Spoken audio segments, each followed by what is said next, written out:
Yes, hello, I am James Rowlands, and today it's the WNR429. It's WWE Money in the Bank 2022, and we are live for the pre-show. But I am not alone. I have a pleasure to be joined by the entire WNR team. Up first, by my side for every AEW and WWE pay-per-view, it is, of course, Jaxie. How you doing? What up, everyone? Hello, hello. Oh, it's great to have you here. Are you? Because usually we get the kind of Jekyll and Hyde of you Mhm. when it comes to WWE and AEW events. But how are you feeling going into this one? The best word is probably apprehensive. Right now, I'm unsure as to which one you'll get. I'm sure we'll see soon.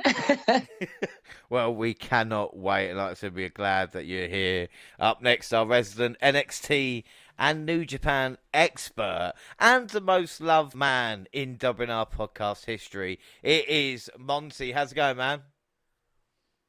Doing good. After that introduction, you picked me up a little bit. You picked me up a little bit. But, I'm happy to be here. Another review down. It's been a very, very big summer in wrestling, and I'm ready to continue to break stuff down with you guys. Let's go. That last but by no means least, and I quote the great Winston Churchill, because he says, true genius resides in the capacity evaluation of uncertain, hazardous, and conflicting information. And with that, I welcome WNR's own genius. It is Gina. How are you feeling today? Hey, thanks for having me on again. I'm doing better than a few days ago. I'm still a bit ill, so I may have to cut off to have a coughing fit, but aside from that, I'm good. Oh no, it's great to have you. And like we said, we have keep getting together. Like we said with the Forbidden Door last weekend and our midweek review show, and now back again for Money in the Bank. We're going to review Raw and SmackDown since Hell in a Cell, plus AW Blood and Guts, latest news with a deep dive into Vince, and of course predictions. But we're going to start by celebrating 20 years of Impact Wrestling by looking at Slammiversary, which was June 19th. Now, Monty, I know you got a little bit of experience with Impact because I forced you to review Bound for Glory last year. True, true. I remember that. I was definitely forced into it. Ended up being a good time. Well, like I said, so, and maybe there'll be a few experiences with wrestlers here. Jaxie, what is your experience with Impact Wrestling or even TNA for the past 20 years? Yeah, it's quite minimal, I must admit. That's where I come back. I've watched one or two. I watched last year's Bound for Glory. I didn't watch this year's one though. So yeah, you guys will have to catch me up with that.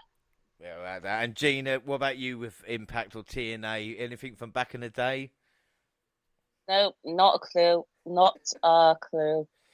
Excellent. Well, the good thing about Impact is that it wants to be a mini WWE anyway. Well, that's what the Ultimate One always used to say. We have got the Drama King, Matt Raywall, and the former Tom Phillips on commentary.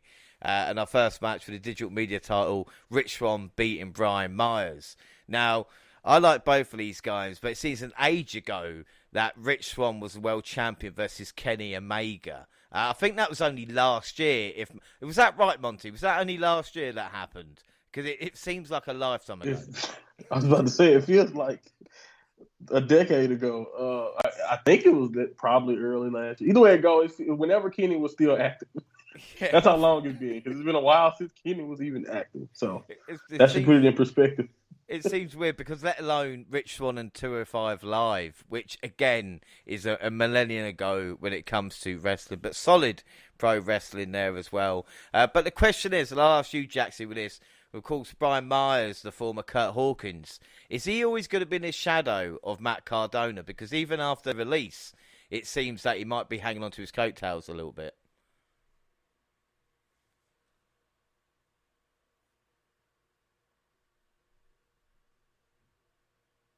Sorry, who are you asking that to? Are you asking? Jaxie, say you, I mean, with the Zack Ryder, Kurt Hawkins thing. Oh, I kind of don't know much about that situation, to be honest. it seems to me it's a bit weird that they kind of, we know that Matt Cardona's won like the NWA World title since then, but when it comes to Brian Myers, he's kind of stuck there. We'll move on, though, to the reverse battle royal. And in this match, we had Sharp Boy, Johnny Swinger, Zicky Dice, Chris Bay, David Young, Shearer, Butcher Gira, Crazy Steve, Aiden Prince, Nate Webb, Mike Jackson. Now, Mike Jackson was 72, or is 72 years old. So it's really weird seeing him in this match. Steve Batwin, Chase Stevens, and Slash. This is a reverse battle royal. Anybody doesn't know, they start on the outside and have to go over the top rope to get in. So the final competitors are Sharp. Classic concept. Do you know what I mean? Sometimes, Sharp Boy and Johnny Swinger were the last two, with Sharp Boy getting the win. James, he should be called Whale Boy now with the bit of weight he's put on, to be fair to him. But we see James Mitchell showing up with Slash, who was on the first TNA show. This is like Impact doesn't mind its past, if it will be good or bad. But if we're talking about match types we'd want to bring back from any time, Gina, I'll ask you this question. What match type that we haven't used for a while would you bring back? Because for me, I'd probably bring back like something like Buried Alive. That's a good question, actually. I was going to say bra and panties match. No. Gold. To be fair, I think a Buried Alive match would be nice to bring back. I haven't seen one in a very long time. It does give you nostalgia thoughts. I'm trying to think of other ones that I've enjoyed in the past, but mainly they've all been, TLC type matches, which are kind of still going about. I mean, I used to love the old school hardcore matches, for the hardcore belt. They just used to always be so random, take place wherever in the stadium, and it would actually be fun and relevant rather than 24/7 nonsense. So maybe something, if it was along the same lines as a hardcore match, then that. Yeah, I always enjoyed the championship scramble. I know they only ever had a couple in like WWE history, but I think at one point the Brian Kendrick was like the WWE champion only in the match. But just imagine a weird situation now where Ricochet could actually be that, even if it wasn't official for like 2 minutes. Yeah, it's a fun match. That's what at first, before I kind of caught on, that's what I thought.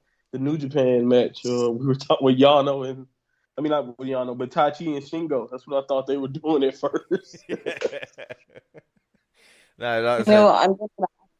to add my point into this as well, and just say I actually would like the mixed match challenge to come back. I know that's more recent, but I really enjoyed it, so I'd quite like a mixed match challenge to come back. Yeah, I think, like I said, there's loads of epic matches that are out there. And to Impact's credit, they've got quite a few.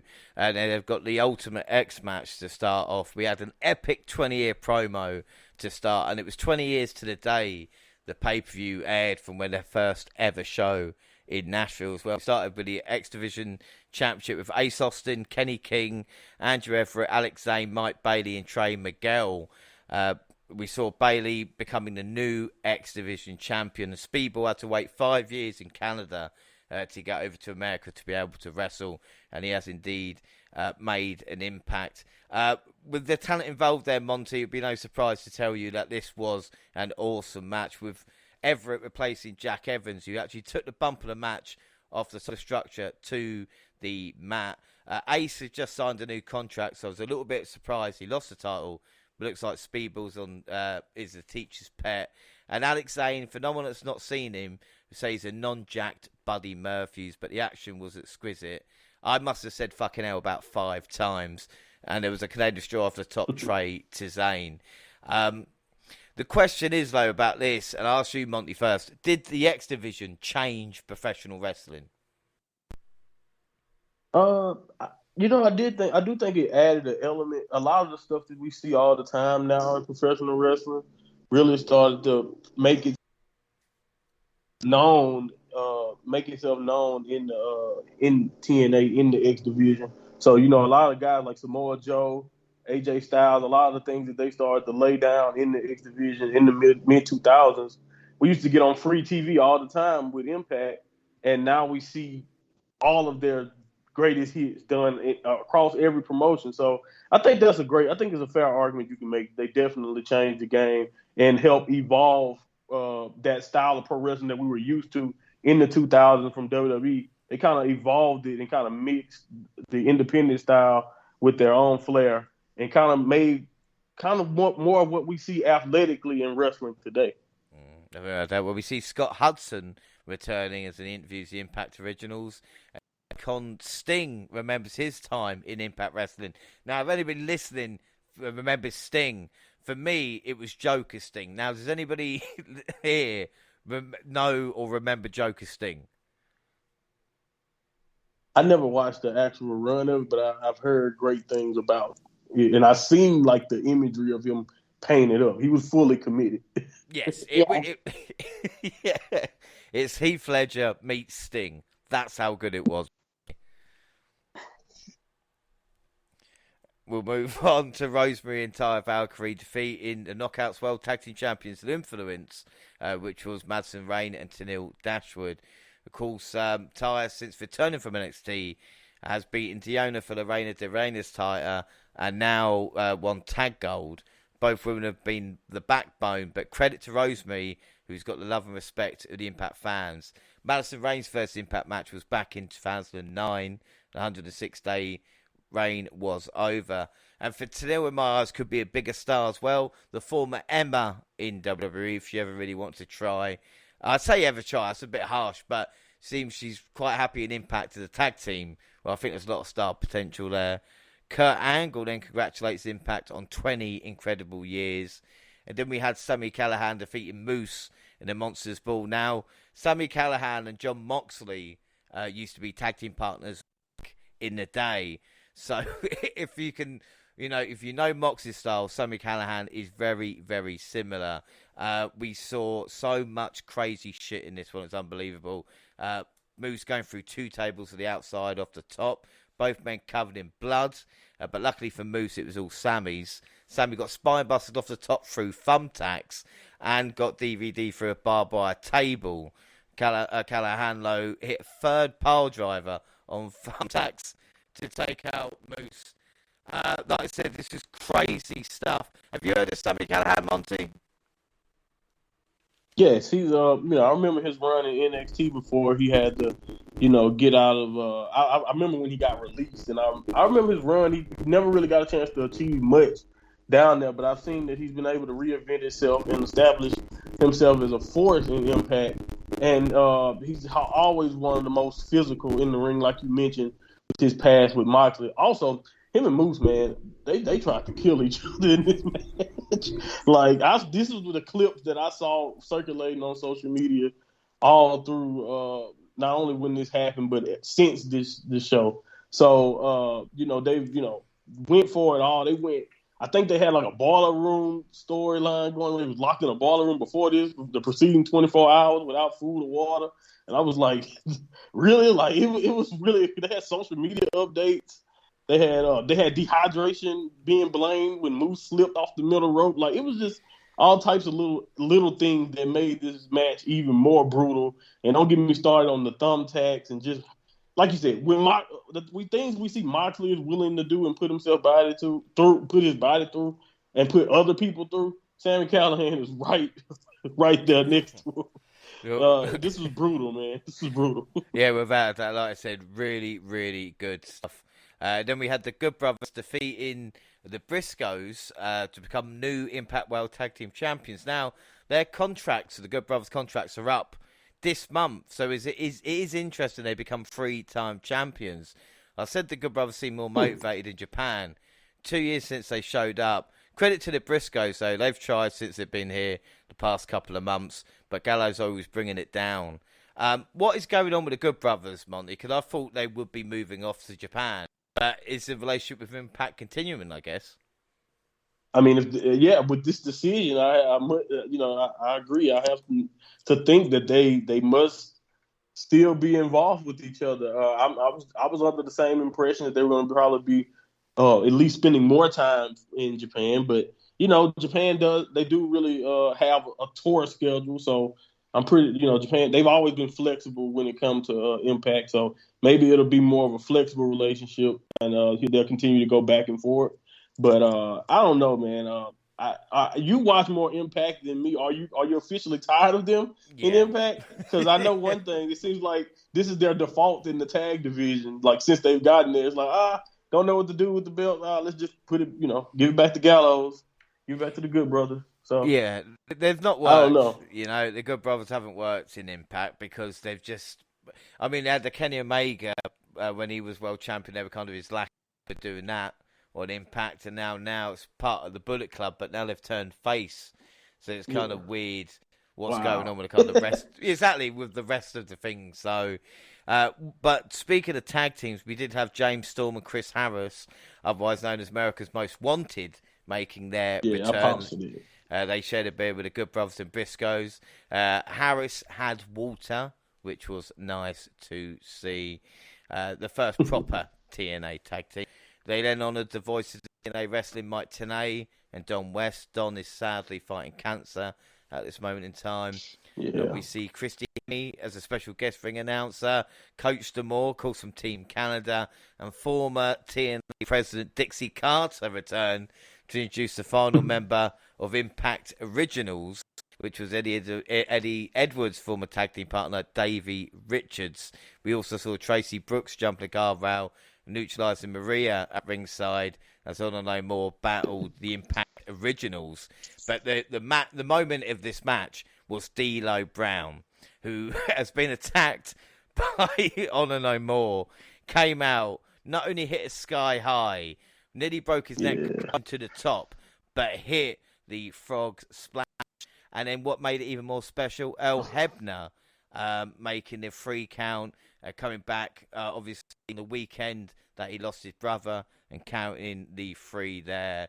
But let's go D'Lo. There was a lot of Easter eggs, of course, the American Wolves going against each other, the Hebner tribute, and even crazier, MLW, AEW, NWA, all on the same team.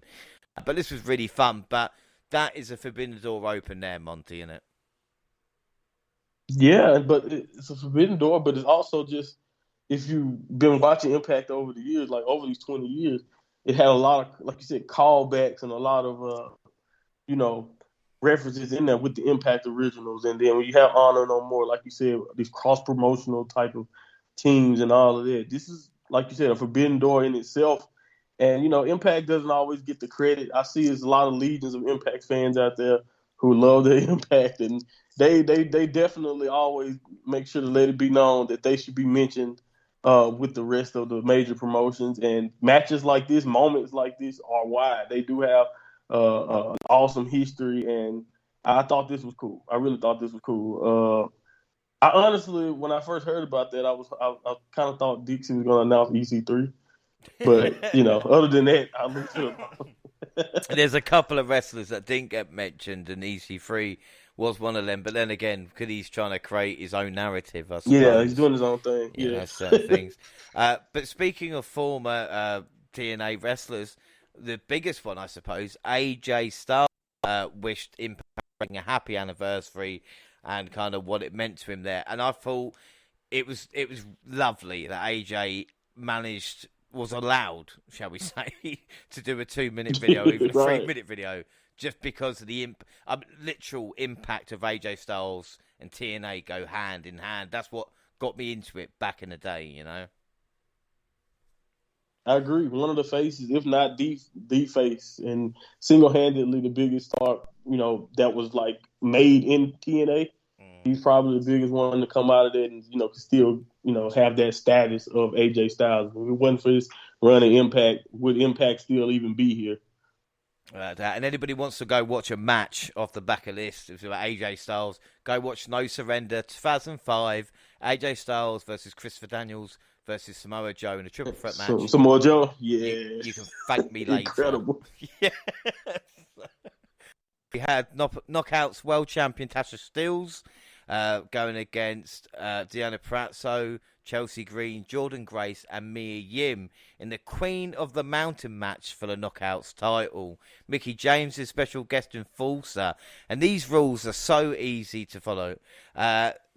Obviously, you become eligible via pinfall or submission. You can win a match by climbing the ladder and hanging the world title high above the ring. But whoever is pinned or submitted during the duration of the match must enter the penalty box for 2 minutes. Nice and simple. Grace pins Stills, following Grace driver to send her to the penalty box. And Grace hangs up the Knockouts world title to win the match and become the new champion. But I say, what a group of talented individuals. Mia Yim with a couple of incredible dives here. But the match just didn't work. Mickie James cost Chelsea Green, and Deonna and Green took what I call the WrestleMania 17 TLC bump, where they both went off the ladder from the ring to the outside, which again is incredible to see. And then we see Goldilocks, the first backstage interviewer for Impact. It's been a rough 20 years for Goldie, I'm not going to lie. All respect. And then the main event was the Impact World Champion Josh Alexander defeating Eric Young. It's a fourth Slammiversary event for Eric Young, who might just be the most underrated wrestler ever. I mean, I liked Sanity back in the day. Even before that, jumping at his pyro. Of course, Josh Alexander is a top-class worker who has also kind of done a Brett in Impact. Well, he has done a Brett in Impact. And what I mean by that is Slammiversary 2020, he retained the tag titles when he was with Ethan Page as the North. In 2021, Slammiversary retained the X Division Championship. And now this year, retaining the world title event. As for the match, well, we had Jeff Jarrett's stroke, followed by Abyss's Black Hole Slam, Christopher Daniels' best ever moonsault. We had the Styles Clash and an ankle lock submission, the Kurt Angle Olympic Slam. Young pulled out a guitar to smash over Alexander's head, but Alexander still to deal with C4 Spike on the wood, with the ring being exposed to get the win. What a match this was. You talk up 20 years of Impact Wrestling into one match. They did it here. Really brisk pace overall on the card. Felt like we had big matches throughout.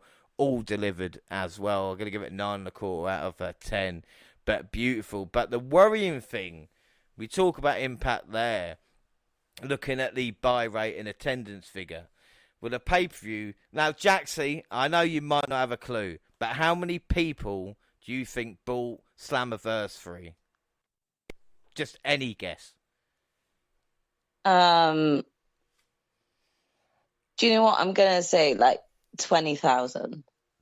Yep, that's a fair enough guesstimation. I think Forbidden Door got 100,000 buys, so that'd be fair to say. Well, Slammiversary got between 1,200 and 1,400 buys. That is it.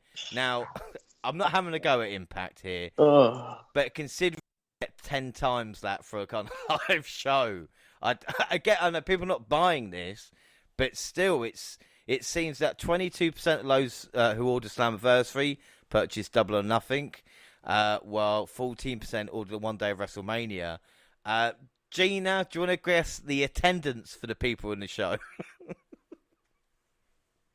Let's go with 995. Do you know what? That's close. 526 people attended the show. So, that is the thing. So me talking about Impact there has given it bigger exposure than the actual pay-per-views. So I'm quite pleased about that in a way. But doing good work. Yeah, Monty, that's incredible numbers, isn't it? Like, that is bad. Wow.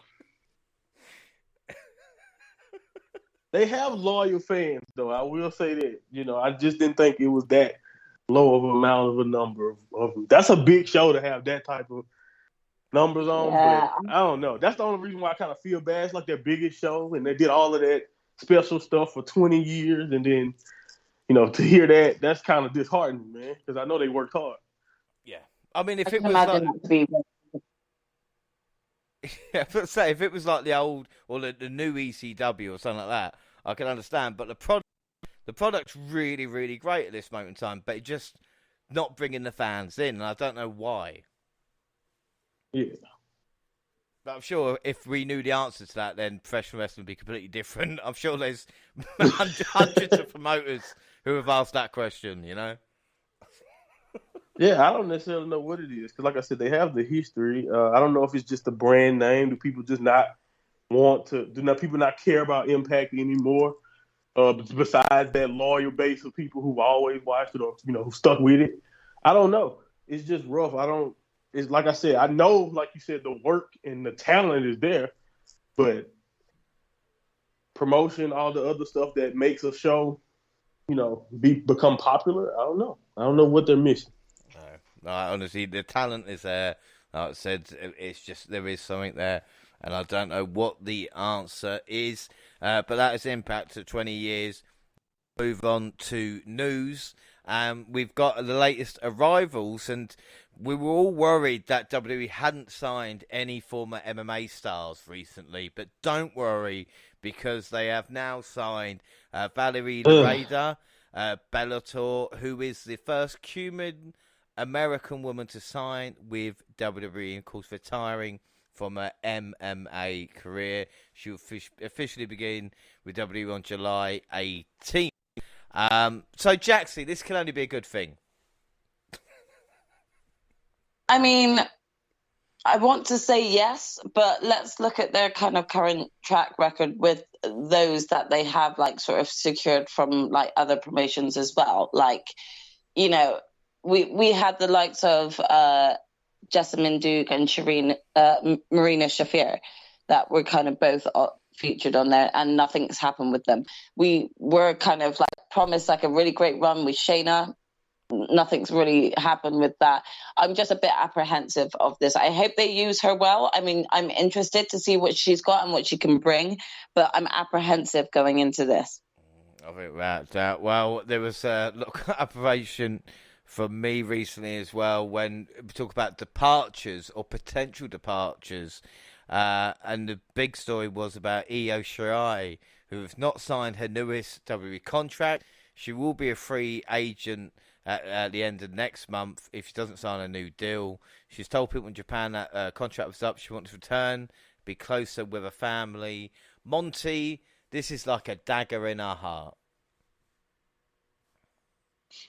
Yeah, especially if you really, especially as reviewers of NXT, people who have to watch the promotion and all of that, and all she's done down in NXT, it's definitely gonna be like, I can understand why this hurts. And like I said, if I'm WWE, I'm big and I have a blank check. I'm doing everything I can because they don't necessarily have the deepest women's roster anyway. And the fact that you can have someone like Io Shirai who could possibly never even debut on your main roster, much like Adam Cole or something like that. It's just it just sucks. I don't necessarily understand the situation, but I get it. If she wants to go back home and she wants to do her thing, go back to maybe possibly wrestle with Kyrie again in Stardom or do whatever she wants to do around the world, or just be with her family. That's all perfectly normal. That's out of our control. That's out of WWE's control. So that's all fine, and I wish her nothing but the best. And I know she's gonna kill it in wherever she does next.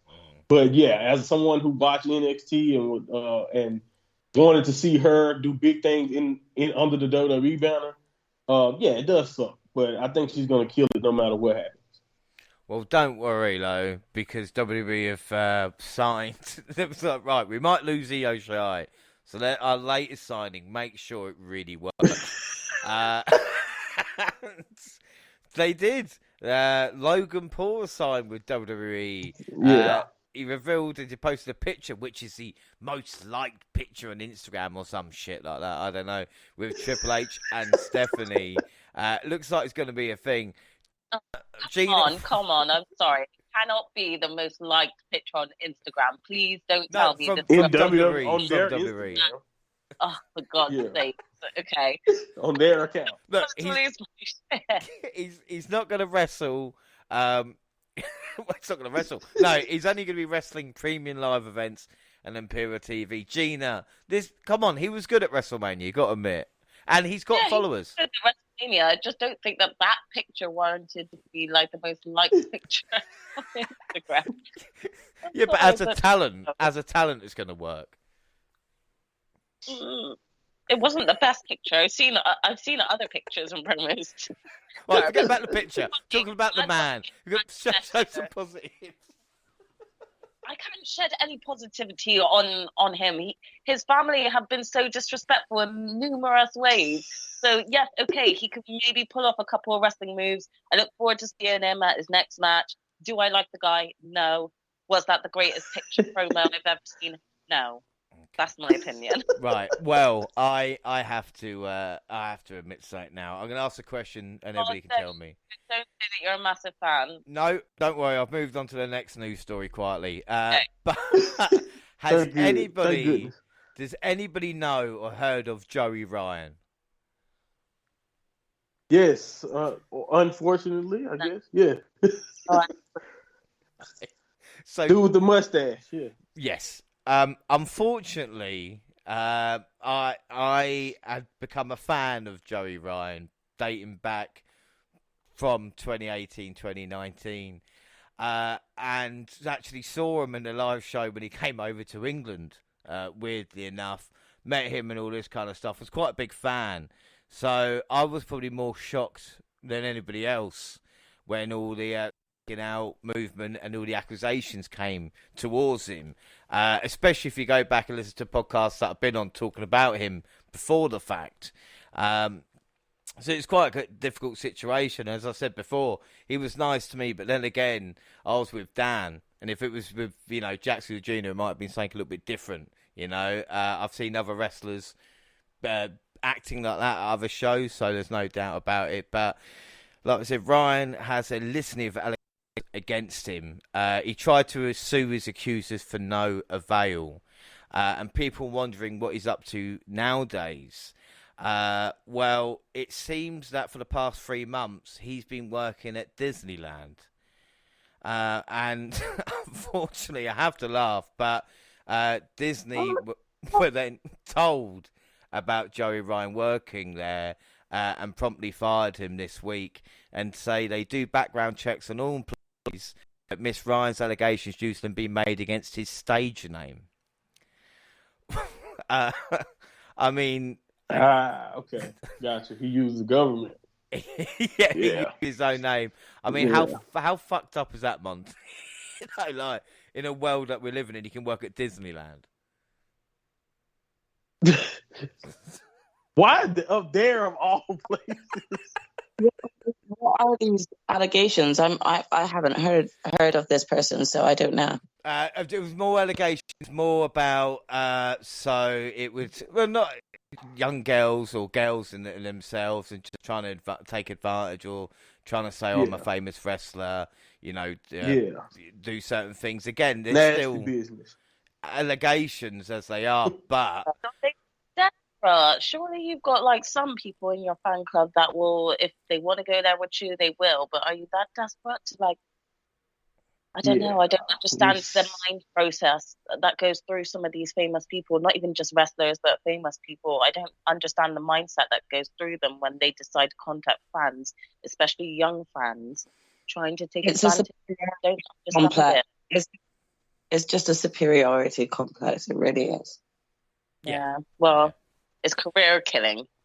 But there is other wrestlers, and again, not naming names, and this is people that I've seen who have done it, who are still employed by AEW or WWE or other promotions. So there is certain things, like we said, there are some people who have been found out, there's others that's not.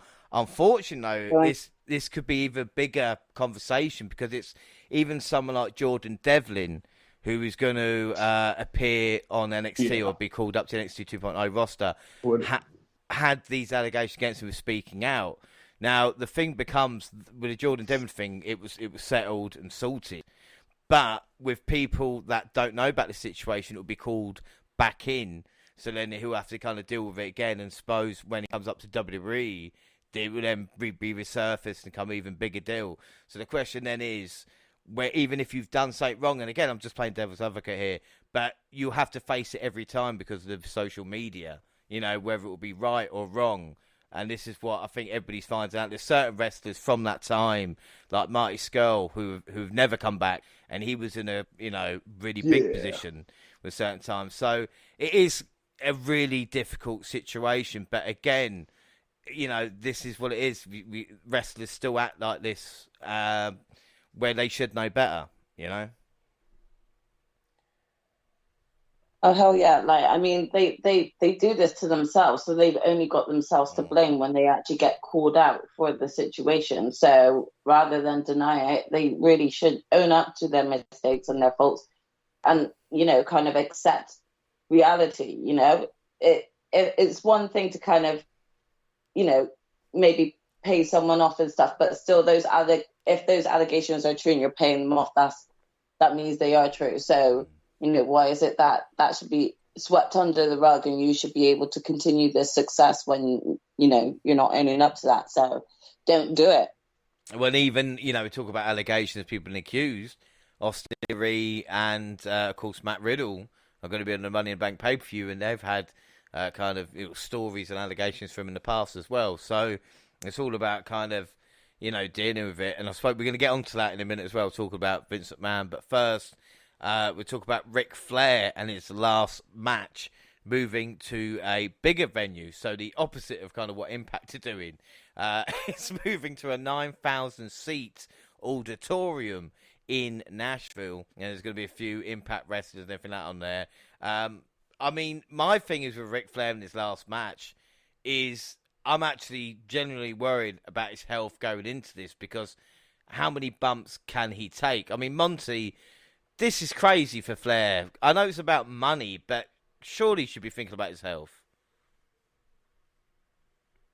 Man, honestly, ever since before the card was starting to formulate and they even booked the venue, when he first flirted with the idea, I was of that mind state. Like, of course, Rick should be thinking about his health, but at the end of the day, Ric Flair is always going to be Ric Flair. Maybe and that's always been something that you've always heard about Flair. At the end of the day, he's not playing the character. He's Flair. So at the end of the day, thinking you're going to tell him that he won't do something or can't do something, that's only going to make people like Flair do it even more. And I don't necessarily know what to expect. I don't want him to get hurt, but he's in his 70s. He's been through hell and back. I don't know. I don't know what to expect. All I know is that at the end of the day, will this be his last match was my original thought, because this is not the first time I've been told he will never wrestle again. So I hope it's not. Yeah, and I hope I'm not meaning that in that way. I'm just saying you can go two ways. You can go about it the Austin way, retire, never come back until this recent thing. I know they kind of ruined that now, I guess you can say. But Austin went away for a long time. Or you could be one of those wrestlers who always come back. Is he trying to catch Terry Funk? Well, Terry Funk had many retirement matches. Terry Funk had millions of retirement matches. So Terry Funk had at least 50 retirement matches to my memory. Exactly. So that's the thing about this. Like, if he does a good job, do we get a Ric Flair last match too next year or something? You know what I mean? Like, it's Ric Flair every year. It's a wrestling for these like 95 or something like this. But I mean, Jaxie, does it interest you watching a 73-year-old Ric Flair take a bump off the top rope? Nope, not at all. I kind of don't feel the need for this. I kind of thought he already had his last match, so I don't know where this is coming from, really. He's done it twice now. Yeah, I fear for his health. That is it. I don't know. Gina, you're going to be watching this. To be honest, I didn't know it was happening until you just mentioned it. So I apologise. Unless you guys send me a reminder that it's going to be on, I'm not going to be going out of my way to see it. To be honest, I just think that he's searching for that. When you hit a certain age, when you're older, and you just want that brush of your youth again, sort of thing. I totally see it being Rick's idea. I don't even see him being, coaxed into it or, offered all this money. I think he just generally wants to be up there and have everyone calling his name again. Do I think it's a good idea? No, I think it's literally going to damage him so bad. And it's going to be more painful for me to watch it than maybe it will even for him to take whatever bumps. He may still be able to take some, but I'm just going to be watching like through my fingers. So I don't really see the point in me tuning in. Well, what really fuck him if he looks at what Sting's been doing since he made his comeback? Could if Flair try to start dying? That's what I think it is. And I can do that Sting, too. I can still do Edge that. and Christian, all these people who come back and pump the Rick up. It's just Flair. It's like, viral video. 73-year-old man dies 30 feet. Just Ric Flair's last match, last fucking moments. Boy, Jesus Christ. Please, not that. No. Please. But speaking of senile old men who have committed sex offences, let's move on now to Vince McMahon. Transition. Yes, because the new update talking about John Laurinaitis, and a female talent said, I'd rather get all my shit sent to me in a trash bag when I got fired than deal with him, and neither are good options. Laurinaitis was appointed head of talent relations in 2021 with frustration and displeasure among female talent. Many women have felt like Laurinaitis' hiring are archaic. Several other sources said had been suspicious of Laurinaitis' misconduct dating back as far as the early 2000s. Sources have said that Laurinaitis has been set up as the latest fall guy for Vince McMahon. He has stepped down as head of talent relations, and Bruce Pritchard, who didn't even have his foot in the door about 4 or 5 years ago, is now as well as running the weekly television. And then there was also another story coming out this week about a female referee, Rita Chatterton, who claimed that she was raped by Vince McMahon back in the 1980s. And she said, they offered me a lot of money and told me I could never work in professional wrestling again. And I hope by coming out and saying this, I'll be the first of a lot of other people. Now, this is a story that we've spoke about before on the WNR podcast when we actually did controversial characters about maybe 4 years ago with a lot of allegations for Vince McMahon. Alongside that, a few stories about Pat Patterson as well in the early 90s with a few kind of young boys being fired for a couple of years and then just kind of being put back in. Again, this is no surprise. When the stories have been around for 40 years, and now finally kind of being looked at, this will be a big deal. It's whether people are thinking it's going to be like the next Jeffrey Epstein and we're going to have countless stories coming out about Vince McMahon, or they're going to try and spin this in a way of an employee who didn't get what they want back in the day. Now, it's a very delicate situation, but there's one thing for sure, is Mr. McMahon is not going anywhere anytime soon. So I know it's a difficult situation, difficult thing to talk about, but Jaxie, we have spoke about it. We're going to go into a deep dive. But when you look at what the Attitude Era has been like, as me and Monty spoke about, and what Vince McMahon has done, then there should be no surprise about the allegations maybe coming out to Vince right now. Definitely not. I mean, again, I don't want to say that it's not a good thing that we all aren't shocked by this. But when you go back and look at the Attitude Era, it's right there, plain there, in front of everyone's faces, you know? Yeah, but it's, do you think it's... I was saying, it's their allegations at the moment, but there will be people who are defending Vince McMahon and Mr. McMahon here.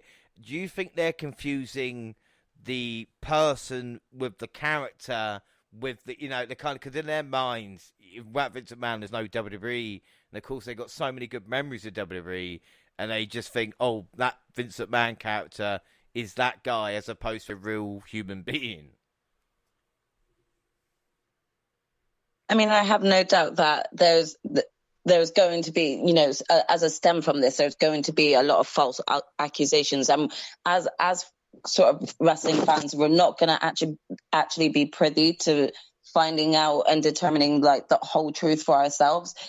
We just got to kind of take each piece of news at a time and kind of really kind of look at the facts before we fully condemn him of all allegations, Yeah, that said, it's difficult at the moment that we haven't got it. But the thing is like Gina last year as well, should Vince McMahon at this moment just be keeping his head down, rather than showing up on Raw or SmackDown? Do you think he needs to do that to kind of send a message? Yeah, I mean, I think I mentioned this last time, but I just did not. I saw it as a massive, like, middle finger thing, him coming out on both Raw and SmackDown the week the allegations came out. In my eyes, I think that he should have just shied away. He already spoke about stepping down as well. And I just think he needs to shy away and deal with what's going on in his personal life. He has been involved with the WWE for so long, and obviously as fans we are all grateful, but in reality, when you even say stuff like people confuse his WWE character to who he actually is, and really in some way we've seen truths of a mixture of both, and he's put himself in so many storylines, especially in the Attitude Era, that we all would frown upon now. That wouldn't be great in this day and age. And so it's not surprising that these allegations came out, because his storylines have all kind of been involved in some sort of perv storyline. And so it's not shocking that this has come about. And I think he should have more shied away from being on the screens and being seen, and instead of coming out and parading like nothing was happening. So, yeah, I just think he needs to go and hide. Yeah, it's interesting. And Monty, I asked you this question as well, because I've asked, obviously, about the fans kind of confusing the character. Do you think this is down to Mr. McMahon or Vince McMahon not knowing who he is because of all these stories? And, you know, like when you hear about a legend and you've got that kind of circle around you, these yes men, you do think you're untouchable. You know, do you think Mr. McMahon just thinks, oh, we're never going to kind of get found out or caught because I'm just too powerful? And isn't that what happens to most powerful men in the end, is they get found out, you know? Yeah, that's usually how it works. You know, they get a little arrogant. I think when you've been enabled, or you've gotten away with things for so long, or people have, like you said, like we all just mentioned, that we're not surprised by any of this, but that hasn't stopped anything. They haven't stopped his business at all from prospering or anything like that. So in a way, he gets the message that he is untouchable when every time he goes out there and the pops are still the same, as if they didn't hear a thing. Or like you mentioned, that the rape accusation, that has been caught up by media outlets, but it's not been the firestorm. Like you mentioned Epstein. Epstein's news was everywhere. Everyone wanted to find out things about this. This has really, I've heard it a couple of times now since this the allegations of the hush money came out, and still not the groundswell of we need to get him out of here or remove him type of energy that you usually see in some of these situations. So when you see that, it's just hard to kind of process. Now, as far as fans picking either side, I don't know how you can be extremely on either side of the spectrum. I don't know how you can 100% be like, this happened and that happened, because you weren't there. But I feel like it's the same thing can be said to any fans who are 100% on Vince's side. Like, how do you know? You're not there. Only two people know, and they're in a circle. So we'll see how all of that stuff work out. But yeah, it's really mind-boggling to me how a lot of this stuff, I think we're all like disgusted and hurt. Like I said, he knows what coming out on television he's not missed a week of television since it came out, if you notice. He's been on television every week. Why did he need to introduce John Cena personally? Can anyone explain any television reason why he was out there? Why did he have to tell us the week before that Cena was coming? None. It makes any storyline sense whatsoever. So you can't tell me this is work. So what message are you sending by coming out here and getting your fans to bow to you on television screens literally a few days after being accused of what he's been accused of? I have no clue, man. I can't explain it at all, man. I think the thing is as well is because there's something different between a disgruntled ex-wrestler who comes out of WWE or WWF or wherever it is, like even a Ryback or something like that, and you think about, the kind of the stories you hear about being treated like that, compared to, again, John Cena will say it's all unicorns and rainbows, but it's an interesting kind of situation. Like I said, Cena and The Rock even are putting their kind of public interest, in perspective with WWE now, because it's like, will they be affected? And also, again, for anybody's kind of, well, we've heard these rumours before with Vince McMahon. This is a problem between like kind of rumours and what is fact, and this is what has to be worked out. Because one of the craziest stories, especially early 90s, was Nails, who feuded with Big Boss Man, was the former prisoner, said Vince McMahon fired him because they didn't want to have sex with him. So you kind of don't know what's going on, you know, and this is the kind of thing, but I thought we'd just touch on it and see what's going on. And like I said, as soon as we get updates and find out more and more, we'll let you know. We did get a few emails, of course, about the Shibata incident at the Forbidden Door. Of course, we ended up... We deserve it. Yes, no, we do. And do you know what? Yeah. I will hold my hand up and said it was the other three. I want to talk about it, and they kind of move me on. We'll talk about it now. After the Orange Cassidy match, we see Ospreay and Aussie Open beating them up. Trent Brett and Rocky Romero tried to make the save, but they were beaten up easily. But Katsuyori Shibata entered to a huge pop with the fans clearly knowing who he is. Shibata knocked down Ospreay and then hit a corner drop kick. He was going for a chokehold, but Ospreay got out of it and left with Aussie Open. After the Hills left, Shibata had a stare down with Orange, and Orange put his sunglasses on Shibata, and there was a good pop for that. Monty Phenomena, who knows, who the hell was Shibata? Katsuyori Shibata, one of the most popular and just most physical strikers and best wrestlers in New Japan, especially of the last decade or so. He is kind of in the same vein of Tanahashi. I want to say that they were in the dojo together, and he had to retire a few years back after a classic battle with Okada that left him, injured, and he could not come back. And, until recently, until he recovered and came back at Wrestle Kingdom, worked his first match back in years. He's the coach of the LA dojo. Like I said, just one of the best in the world. And the like you said, the pop from them fans as soon as they heard that music, because for years whenever you heard that music, you knew what was about to go down. He was coming out. No, he doesn't have to taunt. Straight black tights, physicality, strikes, PKs, unbelievable technical submission ability. So Shibata is just a badass, and every time we see him, us New Japan fans, we all are just elated because it was so scary. We thought we would never get a chance to hear that music again. So he hasn't really been seen since he returned at Wrestle Kingdom in New Japan. So to see him here at Forbidden Door was a very, very awesome surprise. All right, so I apologise to anybody that we didn't mention it. Also, did talk about...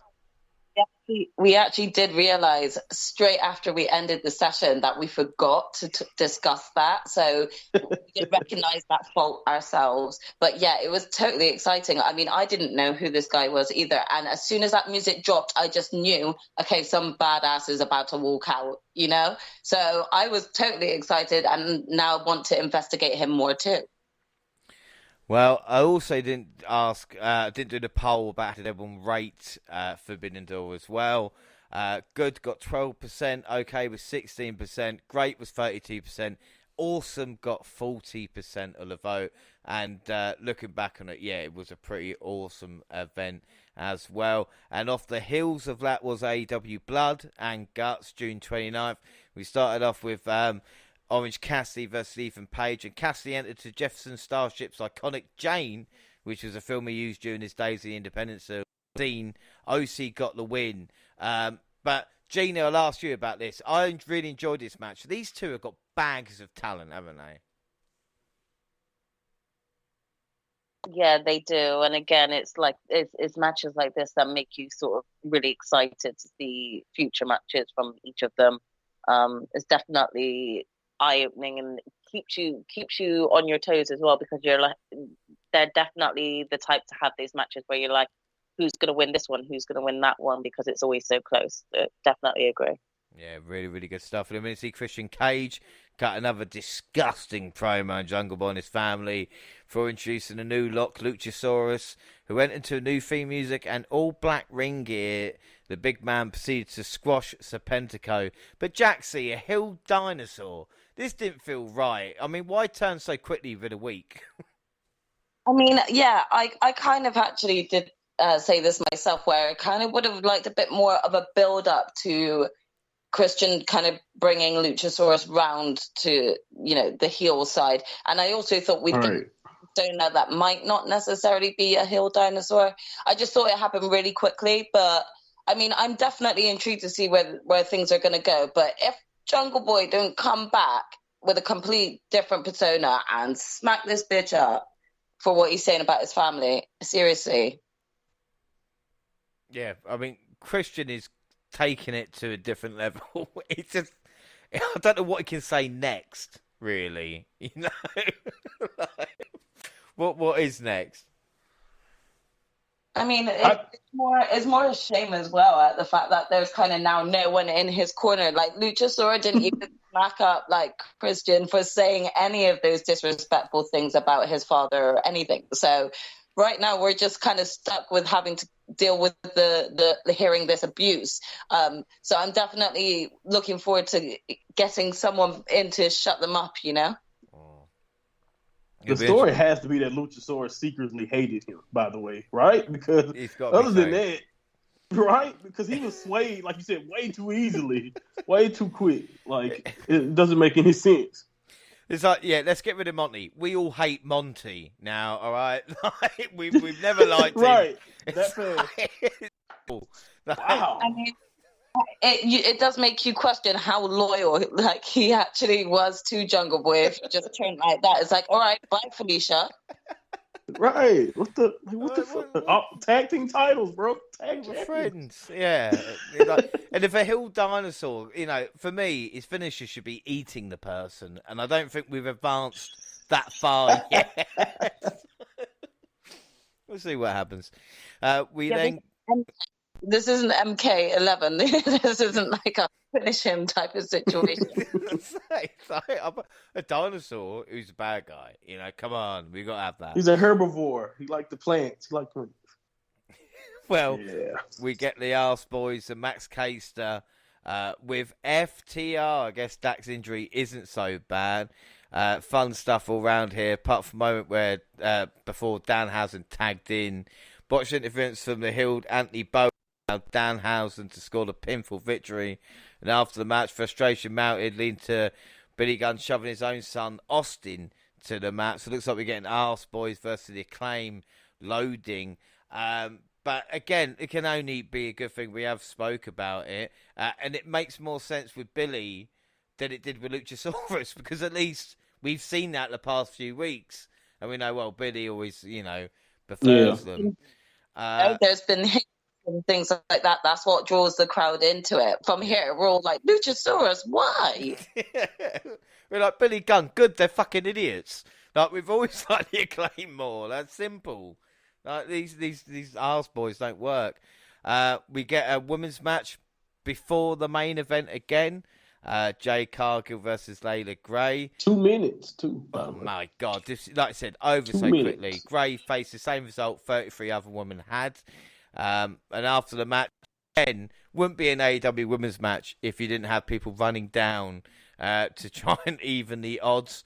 Only beaten down by Cargill, Hogan, and Gray, who saw potential in with the champ over so quickly, you're right. And then the main event, JR joined commentary, and the Jericho Appreciation Society, Chris Jericho, Angela Parker, Matt Menard, Jake Hager, and Daniel Garcia with Sammy Guevara battled interim world champ Moxley, Claudio Castagnoli, Santana Ortiz, Willie Utah, and Eddie Kingston in a blood and guts match.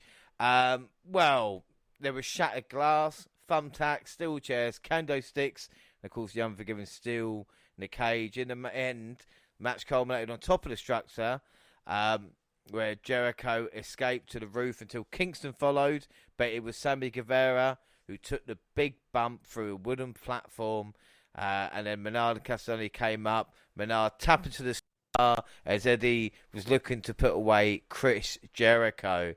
Again, Gina, what do you think of this main event? I'm going to get everybody's thoughts on this matchup. What are your thoughts on the blood and guts, and especially this one?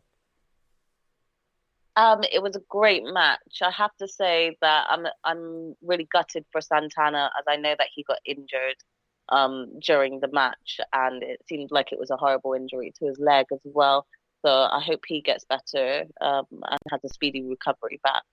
But yeah, it was a great match. It was entertaining from beginning to end. You couldn't really look away, otherwise you'd miss some things. There were some spots that were so funny. I absolutely found it hilarious when Kai was trying to push a bottle through the cage to Chris Jericho. They just couldn't get this bottle through. I was crying for some reason at that. But it was really good. I feel like I'm rubbish with their names. You know, 2.0. Yep. What are their names? Matt Menard, and of course, how can we forget Angelo Parker? That's it. I didn't have to look up. Those two, I have to say that they're the silent MVPs of this whole match. They made everyone look so good. Both of them had spots with each of the Blackpool Combat Club member, and they just made them look amazing. They took so many bumps and hits, but every one they took, it just looked so impactful. And I have to say that those two were the MVPs of the match for me, because they just were here, there, and everywhere, getting beaten up to shreds. So it was so good. I enjoyed it. I hope Sammy's okay from his fall from grace, and I hope that maybe that will open up his eyes to stop acting like a dickhead who can't keep his mouth off of his girl. Yeah, well, I tell you, Parker hanging upside down on that cage, with blood pouring off his face, was a great visual. Yeah. Do you find like that? I was like, somebody get this guy down. Yeah, he's thinking, fuck it. Jaxie, what do you think of this? Because this was ultra violent. Yeah, I mean, I think everyone saw that Mox came with he woke up and chose violence. He came with the option of, I'm just going to kill everyone, you know, like that. I'm pretty sure there was like attempted murder. The amount of times he was stabbing at people's heads, he just wanted the blood. The minute he came in, the blood was everywhere. It was a really great match. I quite liked having Ruby Soho come out and just take on Ty and get her ass out there as well. That was quite a nice touch as well, because everyone likes to kind of just see, you know, the girl on the outside getting her comeuppance. The part at the top, with like, it was just absolutely terrifying. I just was really worried that someone was going to fall through. But it was quite interesting to see how it kind of ended. Like how it ended, I kind of honestly thought that Eddie was going to make Jericho tap out, and then it was actually Claudio's doing. So that was an interesting turn of event. Would you? I've got a horrible pit in my stomach, and if like, do not extend Eddie and Jericho to the next pay-per-view. They've got to have the blow-off match beforehand, haven't they? Yeah, can we just get it over on a Rampage at some point, you know, and move on from this? Because I quite wouldn't mind having a Eddie and Claudio like little discrepancy either. Yeah, as I say, it weren't too bad. I did feel like, and Monty, I'll ask you this. I don't know if the match was too long. Like, I know it's an hour, and I know we have to wait for them to come in, but I think like, for 40 minutes, we could have just taken off that match, and to have 20 minutes for them coming in at, you know, maybe short interviews, or even just starting all at the same time. I know it's not technically War Games, but 20 minutes of that action altogether, I think for me would have been a lot better than the kind of hour that we got. Yeah, I think I agree. I think this match would have been even better if they kind of trimmed the fat, so to speak. I guess I guess that's what you're trying to say, and that makes sense because this match was at its best when they were actually doing things. I think the worst part is when like they're all laying out, and you know they had a lot of little clunky moments in the middle, but the spots were so fun and everything was so well executed, like you guys mentioned. And it was just a fun, bloody brawl. Like I said, I just kind of cut my brain off for a minute and just was like, yeah, just let them go, do what they have to do. You know, it was times where you wanted to laugh. It was times where you just like you winced. So they hit a lot of buttons that a lot of these you know, brawls or big war type matches Jericho has been having with his factions over the last few years. He ticked a lot of those boxes, but this one I think did a good job also planting seeds with Eddie and Claudio. Or also, I think it could be over here, but I know how AEW does things. Like a lot of these feuds, it may not be over just yet, but I think this would be a great culmination to the whole Eddie and Jericho feud. But you know, I understand if they want to at least do like one-off, like one-on-one type of situation. again, and I have no problem with that. But yeah, man, this is just fun, bro, and I have no problem with just kind of letting pro wrestling be that. And yeah, man, I enjoyed this. Yeah. Like I said, it was fun overall. In the arena where they filmed, obviously, Blood and Guts, they had Dynamite Live, and then they had Rampage afterwards as well, which was July 1st. Royal Rampage. Really? Tony, you fucking mark, is what I thought when I heard that. It was just like, come on. Like, don't... For me with Tony Khan, and this is me, and this has worried me the past few months now, is that he just wants to be WWE.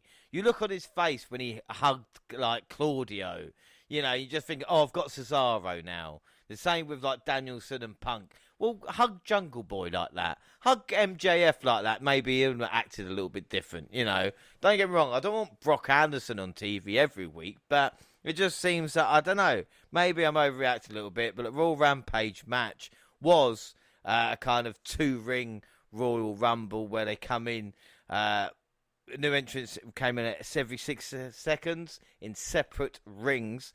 We saw Ricky Starks join Hobbs and Page in a blue ring, while the Butcher went after Allen and Nice in the red ring. Of course, more competitors came out, and we saw multi-man spots, logical eliminations, and short-term alliances. But it was Brody King ended up being a winner after he held Darby Allin in a choke. He passed out and fell to the ground. This was fine, but AEW could actually do a World War III match. They have got 90 people on the roster. I think that might be more interesting to see. Gina, what did you think of the Royal Rampage match? The Royal Rampage match. Yeah, it was okay. I mean, I was confused at first with the red and the blue. I didn't realize that they were separated, and then the winners of each one were going to face off. So that was an interesting concept, and you may as well make use of the double stage, seeing as it was set up for Blood and Guts anyway. So it was fun, and it was different to have an opening for. It was good. There were so many different spots that happened. There were loads that you didn't catch as well. There were so many people eliminated that wasn't caught on camera because it was too busy focused on another spot. So I think aside from kind of the messiness of trying to just keep an eye on what's going on in both rings, it was still fun to watch and be a part of. I couldn't help but scream and scream and scream at Ricky Starks every time because he seemed to always get thrown over. And I'm just like, get your ass back in. Yeah, aside from that, I enjoyed it anyway. Yeah, I don't think it was bad. The Swerve and Lee interaction is interesting. Like I said, Darby again uses putting someone else over. But like I said, Mox and Brody King will be a really good match. We then had the Young Bucks beating 2 stars from New Japan Pro Wrestling, Goto and Yoshihashi. Monty, what did you think of this? Do you think New Japan stars were treated right? Yeah, I think they got a chance to showcase everything. Maybe it could have been a little bit more competitive, but we talked about this before with Rampage. They obviously pressed for time. I think even at the end of that the Battle Royal, whatever they did at the beginning, you can kind of see towards the end when the eliminations started to kind of ramp up. They're like, they probably rushing because they don't have much time left to get down, because it just seemed like we had like 10 eliminations and very, very quickly. So I'm not surprised that Goto and Yoshihashi didn't get a chance to like make this a more dramatic situation. But I thought they still looked good at times, and the Bucks got a chance to show what they do better than anybody. And I think that's why they chose Goto and Yoshihashi, because Goto and Yoshihashi are very solid.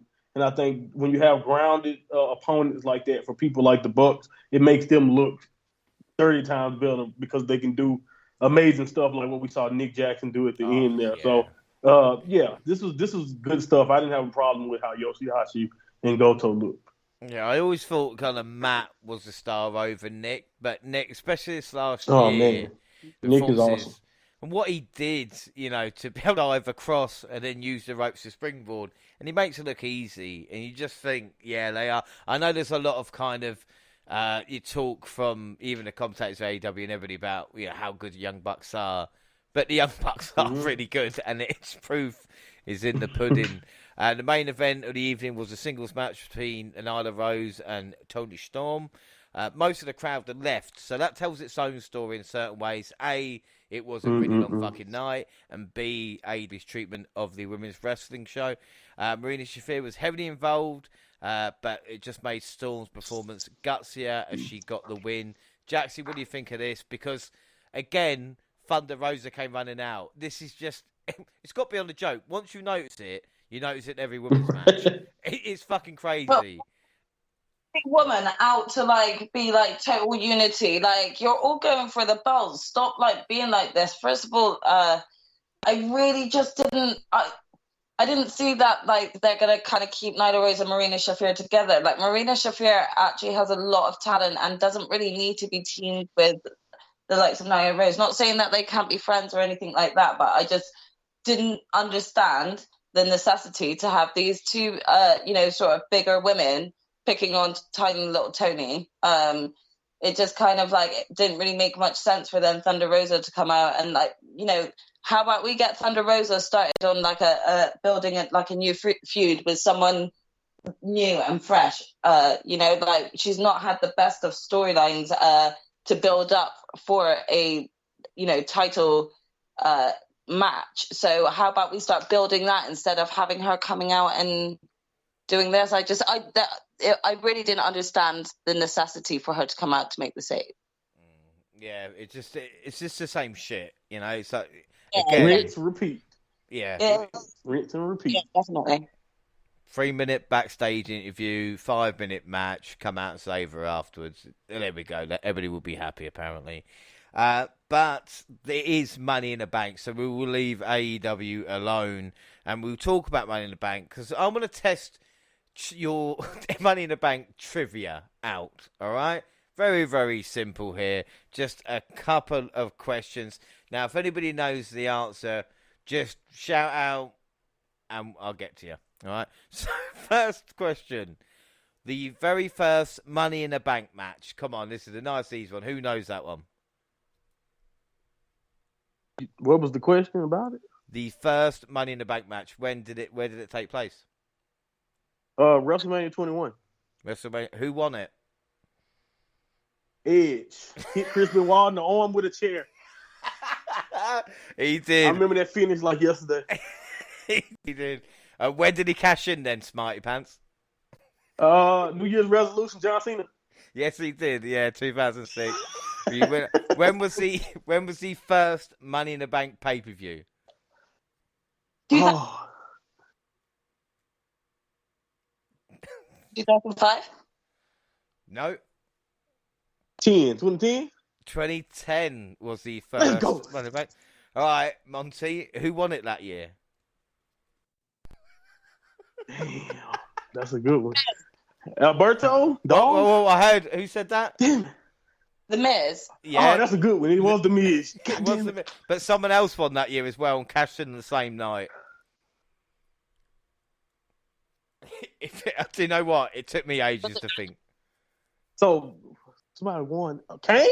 Kane. It was Kane. Yeah, I remember that. World heavyweight title. Yeah. And possibly the most difficult question here. Who were last year's Money in the Bank winners? Nikki, Ash. Yeah. I know that. Who won the meeting? Damn. How did I forget already? Big E. Big E. Wait, was it? God damn it. Big E. Yeah. It definitely was E. Damn it. Big E. That was not too... Oh, my God. See how quickly a year goes, eh? I can remember 2005, but I can't remember.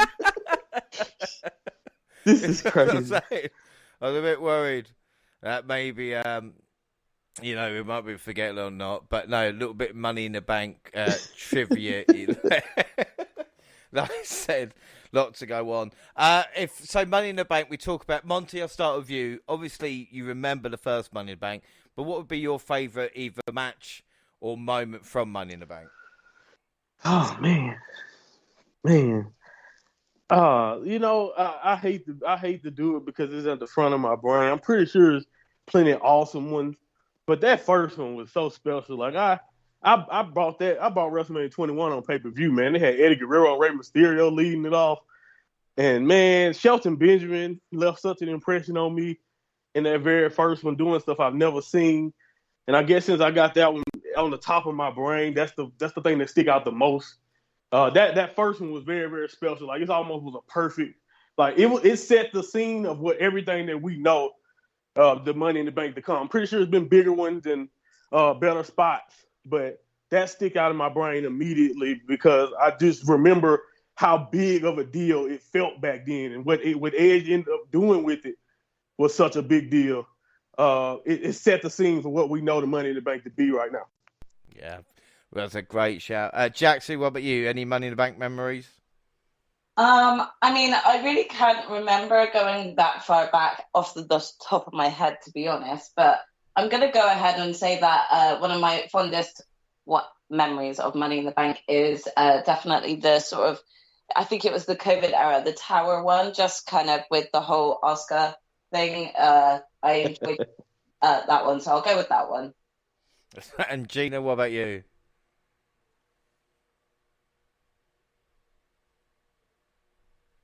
Sorry, I started talking when I realized I was still muted. I can't remember if this is the Money in the Bank moment, but so you'll have to let me know. Did Paul Heyman turn on CM Punk in a Money in the Bank? Yes. Like he had turned on him at a Money in the Bank. 2013. Do you know what? That's an excellent wow. point. Yeah, he threw him off the ladder. Yeah, leading up to Brock Lesnar and yes, Punk at SummerSlam. Yeah. Yeah, I knew it was a pay-per-view, and I was like, hang on, could it have been Money in the Bank? Because I remember a ladder. Good shit. Yeah, so I'll go with that one, even though it was a wild guess. That's unbelievable. Well, we talk about something unbelievable as well. The memory there, fair play. But we talk about Money in the Bank facts. Now, there's been 4 women's Money in the Bank matches, and there's been 100% of the time a successful cash-in.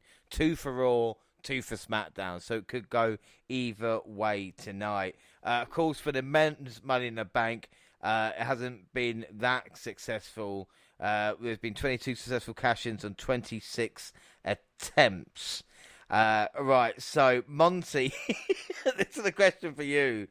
Just name me someone who's been unsuccessful in a Money in the Bank cash-in. Just one? Just one, and then I'm going to see, we'll go round to the circle. Okay. Damien Sandow. Oh, that's a great pull, that is. Damien Sandow, yeah.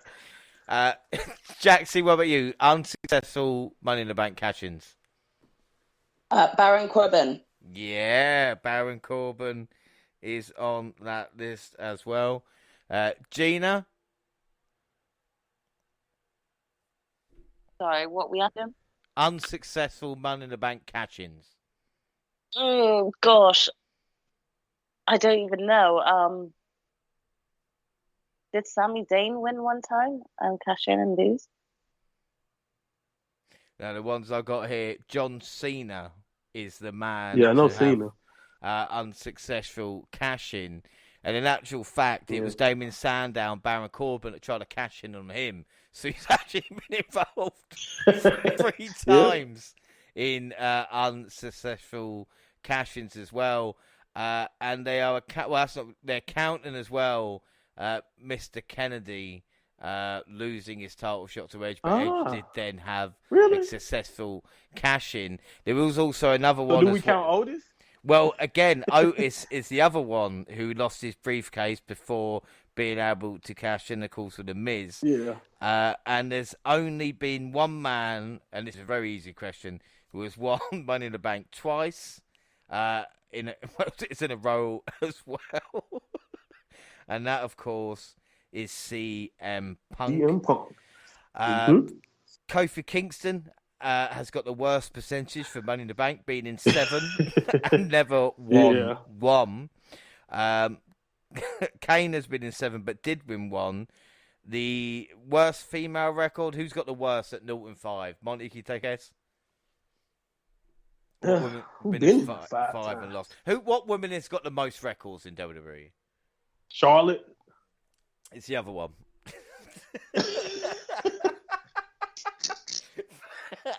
It's Natalia. Natty, of course, is Natty. 0 She and gets all 5. of the longevity records. 0 and 5 in it. But some people have got 100% success rate. There is a couple here. So who's got 100% success rate? Go on, Monty. Who's only been in one match and cashed in to win successfully? That's tough, man. I don't know. We have Who's got only been in one? Brock Lesnar. Oh yeah, bro. Yeah. Of course. Braun Strowman, Big E, and Bailey. So Big E's only been in one, and Bailey's only been in one. Wow. That makes sense, especially Big E. And what female has been cashed in the most? You've Cashed in on? Just mentioned Charlotte. her, yeah. Yeah, Charlotte. That's Charlotte, the number one way to get the belt off Charlotte. So there we go. Also, we talk about unsuccessful cash-ins. Braun Strowman cash-in was ruled a no contest when Brock Lesnar attacked both men inside Hell in the Cell. So a few Money in the Bank facts there. And we move on to SmackDown and Raw. And SmackDown, we had the Money in the Bank ladder match qualifier, Drew McIntyre versus Sheamus, ending no contest. And then Lacey Evans' first TV match since February 2021, beating Xia Li. Ronda beat Shotzi with Natalya attacking afterwards. And Ricochet versus Walter for the Intercontinental Championship. Walter needed exactly one championship match to strike gold on the WWE main roster. He became the first man from NXT UK to win gold. I love both these guys. Jaxie, what do you think of Walter beating Ricochet for the Intercontinental Champion? I don't know how much you've seen of Walter, but do you see potential there? Because for me, he's the killer. Oh yeah, definitely. I mean, I've watched some of his time with Imperium on NXT even.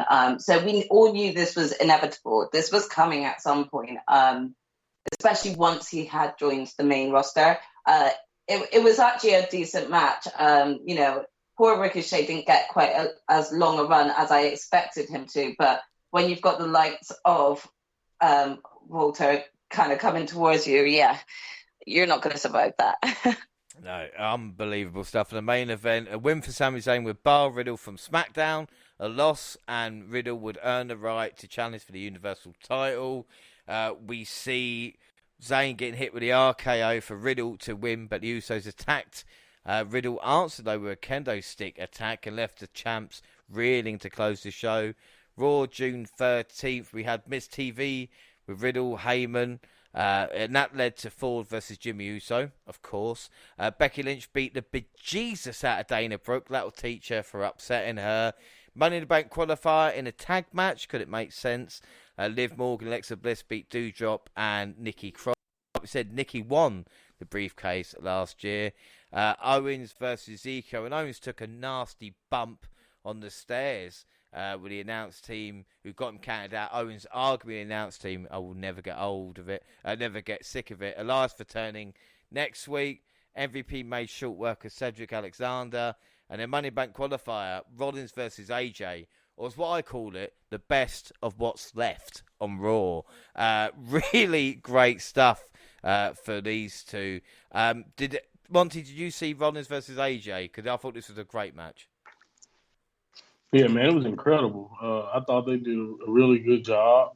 They really was bringing it. It made me feel like that when they tap into stuff like that and you spend more time on action instead of a lot of the time that they waste, Raw is really at its best. But like you said, this is definitely the best of what they have to offer, and at least the most consistent of what they have to offer. And the thing is, we spoiled. Like I think we both are used now. If you've been watching WWE a while over the last 5 to 6 years, you're used to AJ and Seth Rollins putting not even if it's not with each other, you're used to what they can do. So I expected them to come out and have a great match, but this was just excellent stuff. Almost too good for Raw, if you know what I mean. Yeah. It kind of caught me off guard. And I'm watching it going, I'm actually really enjoying this. Like, is it really Raw I'm watching? Mustafa Ali then lost to Gable, which maybe bring me right back down to earth. Bring you right to reality. We are watching Raw. Yeah, that's fine. And then we saw Bobby Lashley and Theory in a pose-off. Lashley predictably won. But Theory blinded him with sticky liquid and said, "Oh, it's going to be someone's dream." I'm not going to lie. I watched this and thought, someone in slow motion that hitting Bobby's face. I mean, If you thought Vince stepped aside, this is your proof that he did not. I'm about to say, I don't know if anything stirred inside me, but you know what I mean? When I'm watching it, I'm going, really? I don't know.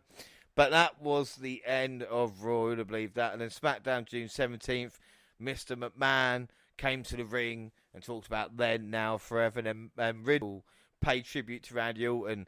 Jaxie, I don't know about you, but I think Riddle actually loves Randy Orton because the way he talks about Randy is unbelievable. I mean, yeah, I don't know if this is actually or just for the character anymore. I think he's genuinely like convinced himself or fallen in love with him, you know? It's really, really. I can tell he's talking from the heart. We then see Moss beating Corbin in the last laugh match. Corbin and Pat had words after, so Baron's next program begins, and Baron Corbin has got like this whatever he's got in WWE, whatever information about other people, to have programmed consistently for like the past 4 years.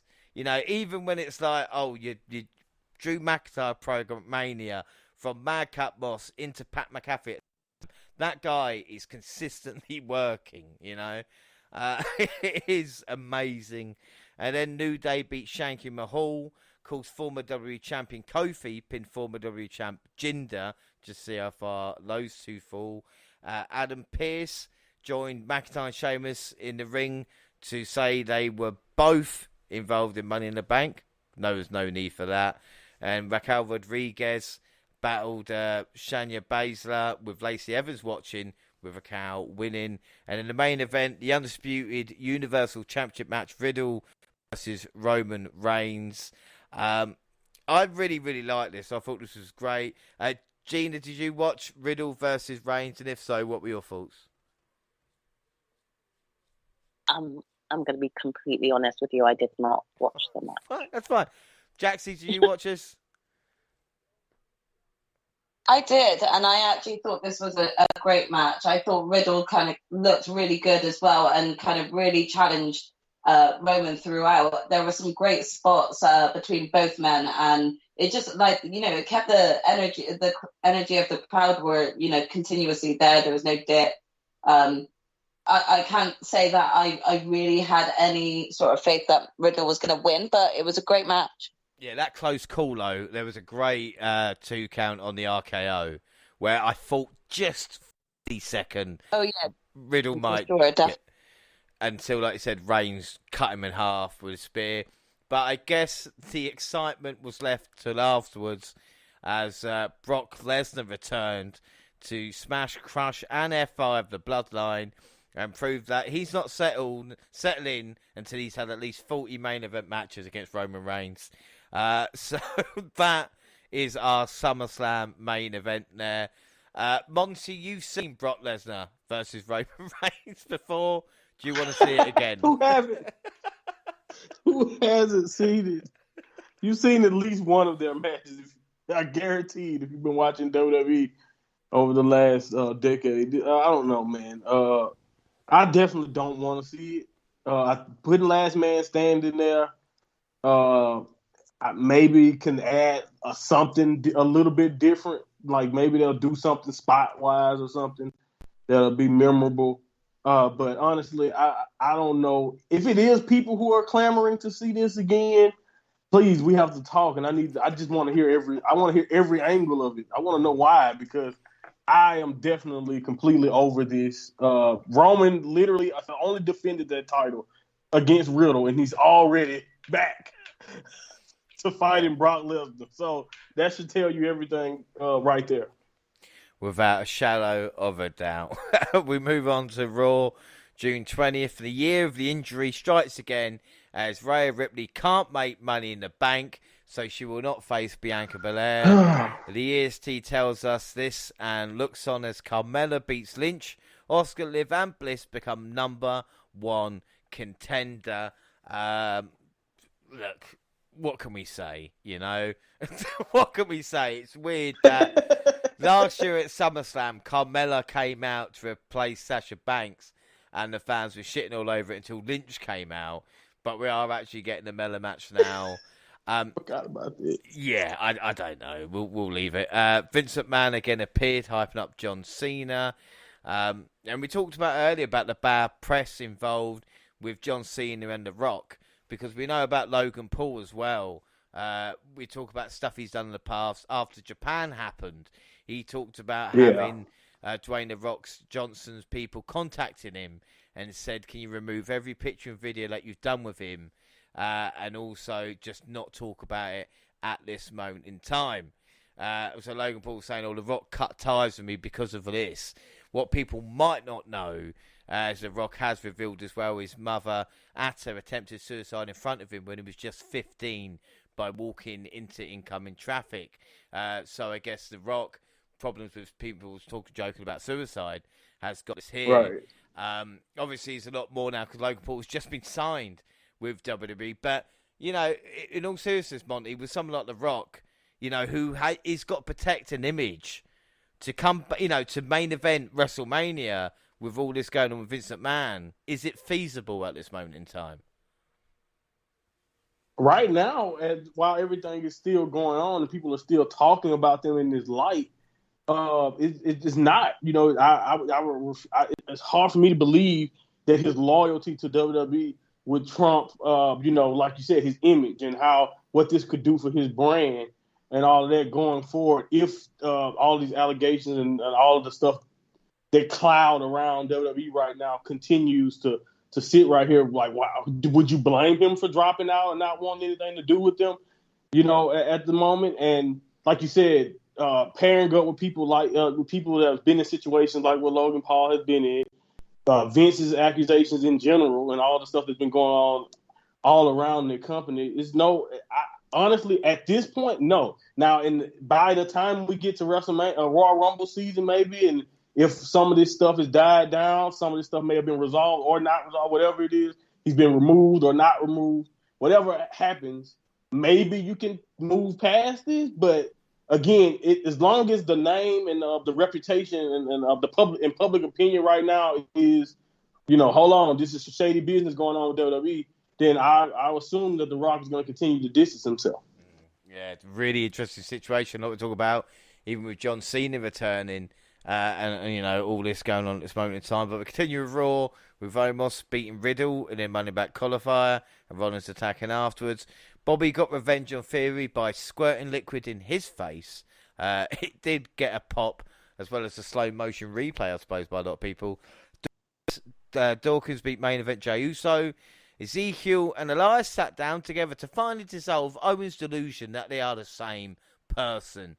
Owens interrupted Elias' concert to continue ranting. And I tell you what, I wouldn't mind watching Elias' concert. I think when I look at him, I realise how much I kind of miss the character and how much he was kind of misused in a weird way as well.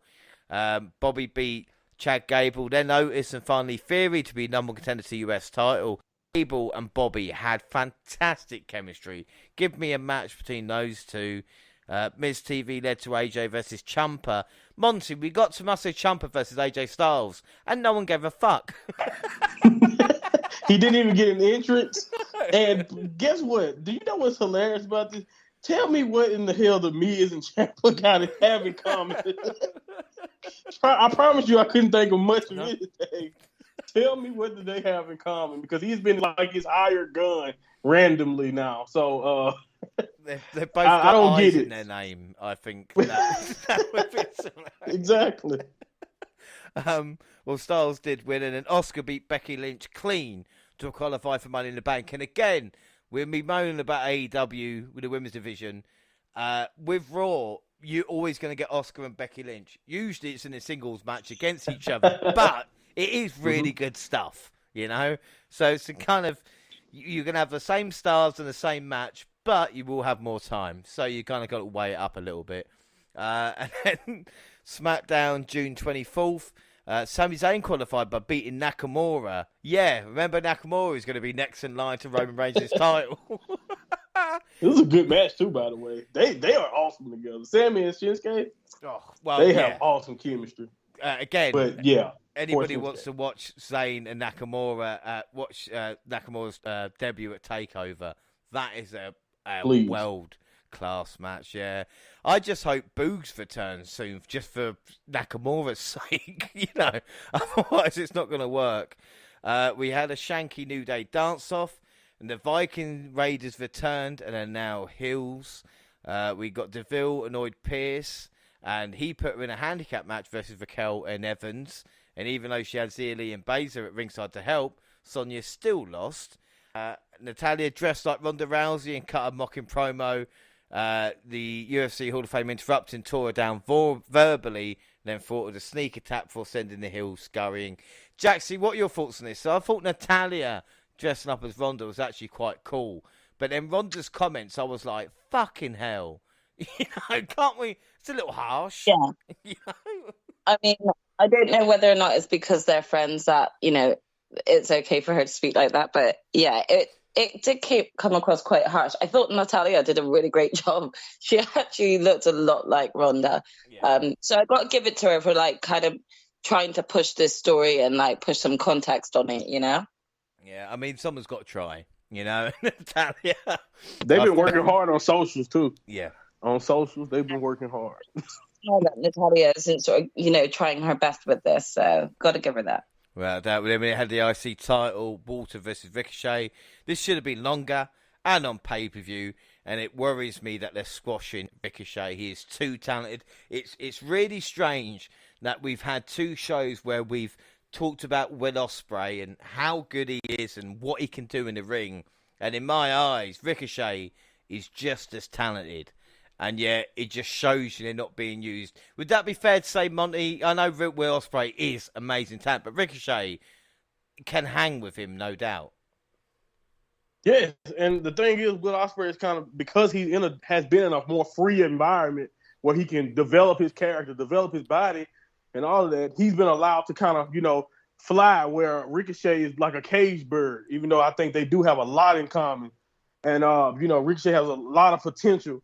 But you can see the difference in them is because a lot of time of how they're being used. We don't know what Ricochet could do in certain scenarios, but we know any time in the ring, he definitely could bring it. They were great rivals in New Japan and around the world. They have awesome chemistry together.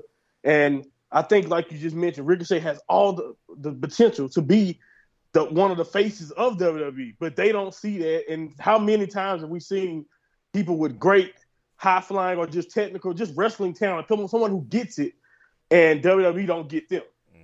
I mean, it literally the only person that they've done worked well with was Rey Mysterio. And I've always said if exactly Ricochet had the 2002 booking of Rey, he would be a star, because there's no doubt. You know, remember in NXT when he was diving to the outside like a superhero pose. You know how fucking cool that was, and the stuff that guy could do in the ring. And the other problem is Walter now has no challengers. I mean, who's next in line for the Intercontinental Championship? I mean, Jaxie, who would you have is there? Like Madcap Moss? There's no one, is there? I mean, yeah, I guess like you could go with Madcap Moss, but there's not much choice really in that sense. They've not really been pushing anyone, have they? No, that's just like there's nobody. Los Lotharios. I mean, Lotharios again. Damian Priest, maybe. I'm not sure. Yeah, it's just, I mean, well, don't get me started on Judgment Day, because since Edge left, they've been wrestling on main event. I've seen Balor. Segment, 2 segments. It's backstage segment. Get relegated. So why would they do that and like get rid of their most prominent member? What idiots! Honestly, I don't understand. I don't. Yeah, they claim they want to go supernatural, and they supernaturally disappear from television. Like, they have, With, You're bringing with you're bringing the zombie aspect back in that now. yeah. Like, It's- oh my God. Rhea, Like, because now that she's injured, so it's kind of been relegated to just Damian Priest and Finn. just two guys in black leather Yeah. talking. Yeah. And they're dropping like flies. Yeah. Storyline anyway. We are in trouble, but we did see Sami Zayn interrupt an interview conducted by Caleb Braxton and Paul Heyman, accused him of stirring the pot. He then proceeded to put his foot in his mouth, saying he wouldn't cash in on Roman Reigns, but definitely with Brock Lesnar. And the Death Star from Heyman was brilliant. It's just Heyman and Zayn, just gold here. Tamina filled in for the injured Aliyah. I guess not that many people are upset that Aliyah, or Nymph, as she was known, is injured compared to other stars. But they did battle Shotzi in the Money Back qualifying match, which Shotzi did actually get the win. Pat McAfee challenged Happy Corbin to a match. Sheamus and Drew re-qualified for Money in the Bank by beating the Usos in the main event after being told they weren't. But by beating the champions, don't they get a title opportunity now? Or am I confused? Like, surely that would be... but I do love Sheamus and Drew as a team, and a great dive by Drew as well. And then the Raw Go Home June 27th, it was all about Cena. But the first match of the night was a last chance Money in the Bank qualified Battle Royal with a few dozen superstars. Stars from the top of the bottom, like Riddle, Ray, Dominic, Nakamura, Dolph Ziggler, AJ, Ricochet, Ali, Miz, Ciampa, T-Bar, Shanky. Riddle got an entrance, which kind of gave us a clue he would win, considering no one else did. And no Judgment Day either, but, Riddle did get it. The tributes to Cena, well, we got Triple H, Shawn Michaels. Shawn Michaels looked so old. Did anybody else? Fuck me, man. That's the boy toy. Had to do a double look to just make sure. Wait, was I looking right? Exactly. And Nobody calls him the Heartbreak Kid. Goes on. I've got on. That's it. I'm just a sexy granddad. Sexy granddad. Yeah. Right. Booker T, Trish Stratus, Stone Cold, Kurt Angle, but the internet really lost its shit when Big Show, Daniel Bryan, and Chris Jericho all talked about Cena. Again, Tony Khan letting this happen. I thought it was really nice.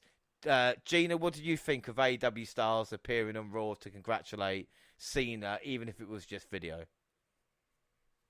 I mean, I don't have a problem with it. At the end of the day, I work in higher education, and if I move my role to a different school, a completely different school, I wouldn't be associated with my previous role, my previous school. So for me, when I see Bryan Danielson coming on to do a little speech for John Cena, I see that as a previous colleague sending out his warm wishes to his other colleague. So I don't understand why people have issues with the fact that Chris Jericho and Bryan Danielson turned up. I thought it was nice for them. They have history with him. And to be honest, it was nice for the WWE fans to see them come back and do that for John Cena as well. So I had no issue there, and I thought it was really nice. Yeah, without doubt. And it's nice that, especially with Big Show, can now shove it in our face, because he said when he was with WWE, he wasn't being used at all. And now he can prove us all wrong in AEW. So, sometimes the move works, sometimes I guess it doesn't. Jay lost again, this time to Montez Ford, whose frog splash, he nearly hit the Money in the Bank hanging above the ring. Like, how high does someone have to jump to hit the suitcase nearly and try and avoid it? Unbelievable. Miz got counted out versus AJ Styles, and again, this was quite enjoyable. John Cena met Ezekiel backstage. Belair and Mella had a chat. I think Carmella forgot her trousers. Monty, did you see what Mella wasn't wearing on Raw? Like, what the fucking hell? Oh, there's kids there. I did see that. I don't even want to begin. I don't even want to try to attempt to say what I think they are. But I'm just, Cool. Yeah, I thought she looked fabulous. Let's just go with that. Well, the 13-year-old boy inside me loved it, don't get me wrong, but the conservative me was going, well, come on, there's kids in the crowd. I give her Oscar, props. You have to have confidence to rock that, man. I mean, you should see me wearing that. I mean, that's not a nice look. Oscar on commentary, I realise she's great because she's just shouting out random Japanese shit, but I don't care. It's still entertaining watching Live Beat Bliss. And then we had John Cena coming out to obviously Miss McMahon announcing him. Cena came out and throughout the whole night, like we said, going up to superstars in the back, they all gave him a guard of honour as he made his way to the ring. And he said, this 20th anniversary is very important to me because it means you have allowed me to do this for 2 decades. Well done, John. Guys, years you've created an environment for me to be my true self. And he'd say thank you for moments like those. And he'd say thank you for making me who I am. Just when you chance Cena, it's not about me, it's about us coming together. This is right, there's a sound of us, we will never give up, we're just getting started. If you want some, come get some. So I guess no match at SummerSlam. Monty, what were your thoughts on John Cena? Because I've never liked him more than I have at this moment. It just makes me think I didn't appreciate him. But then again, back in the day, he wasn't making Peacemaker. So, right. That's true. He wasn't making Peacemaker. I'm different, man. I've been watching Cena since I was 7 years old, pretty much. God. So, yeah, I grew up with Cena. So I'm the wrong person to ask if you think I'm gonna not have positive things to say about him. But I will say this: he is the GOAT of. If you want philanthropy, his face should be next to that word. Like he's just like awesome. All the Make-A-Wish he's done over the years, what he's done for imagery, and like they said in the video package. I don't know if anybody represents the model of what they want in a company, man, more than John Cena.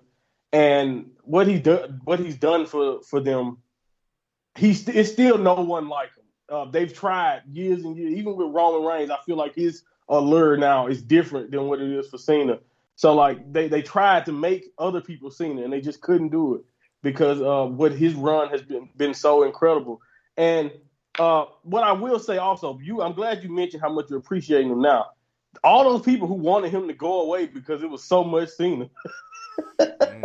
Now, when you think about the product right now, most of those people would love to have Cena on their TV screens weekly again. Yeah. So that's the beautiful thing about it, to watch the contrast of the last few years, man. When you think about the amount of merch, when they said, Cena's number one merch seller, like to keep that company going in some ways, even when you think about the people behind him being the man.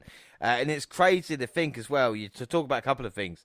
First, the amount of Make-A-Wishes he's made. I think that someone has done about 300, would be the kind of record at that point in time. Right. John Cena has done doubled it. 650 wishes. 650 Make-A-Wishes.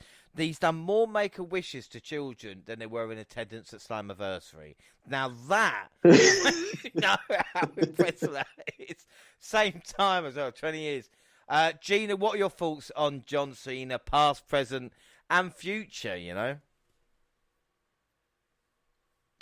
He's okay. I don't have an issue with him. He just wasn't my favorite.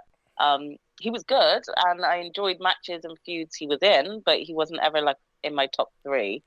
I thought he was good. He set, a tone, and he caved his own career. So fair play to him, and I got respect to him for that. He's just not my favorite wrestler. That's all. But I think if he comes back for a little feud, I still would be happy with that as well. So, Jaxie, what about you with John Cena? Are you disappointed he won't be wrestling at SummerSlam? I mean, yeah, kind of. I kind of figured they might do something between him and Theory, if I'm truly honest, kind of passing the baton type situation. I can't deny that, John Cena was a very prominent figure, and, it was quite entertaining at times. There were times I felt he was just very pushed in our faces, but you can't deny, the sort of matches that he gave us and sort of like how much he did do for the company. So, and again, everything that he's done with Make-A-Wish has just been so incredible. So, he deserves like his this sort of appreciation for him, Yeah, and again, I don't want to mention like a Rock with John Cena, but these two guys, from what I see in the interviews and everything like that, seem like people. Now, if it's an act for both of these guys, then fair play. I've been hoodwinked, but I just see even in Make-A-Wishes with John Cena going, with the Ukrainian kid. I think he went to Netherlands to do that as well, and with what I've heard from The Rock, and what he's done. It just if it's an act, then they've fooled us all, I would say, because they just see they're humble, they've worked hard to where they are, and they're they're paying it off now, Yeah, for real. Amen. Yeah. So we go back to Raw, and Bobby Lashley overcame a 3-on-1 advantage with American Alpha and Austin Theory. And the main event was a 6-women's elimination match for a spot in the Women's Money in the Bank. Zia Lee, Tamina Doudrop, Becky Lynch, Nikki Ash, and Baszler were given a chance to earn it. Lynch eliminated Zia Lee and Nikki Ash. Doudrop dropped Baszler and Tamina, and Lynch hit a manhandle slam off the top for the win. Well, Becky Lynch was never going to miss out on Money in the Bank. And then SmackDown from last night, the customary promo featuring the men who compete on Saturday night. But again, only in pro wrestling will you start a show with like 5 guys up a ladder for no fucking reason whatsoever. To see Riddle, Drew, Sheamus, Rollins and Sammy just on the ladders.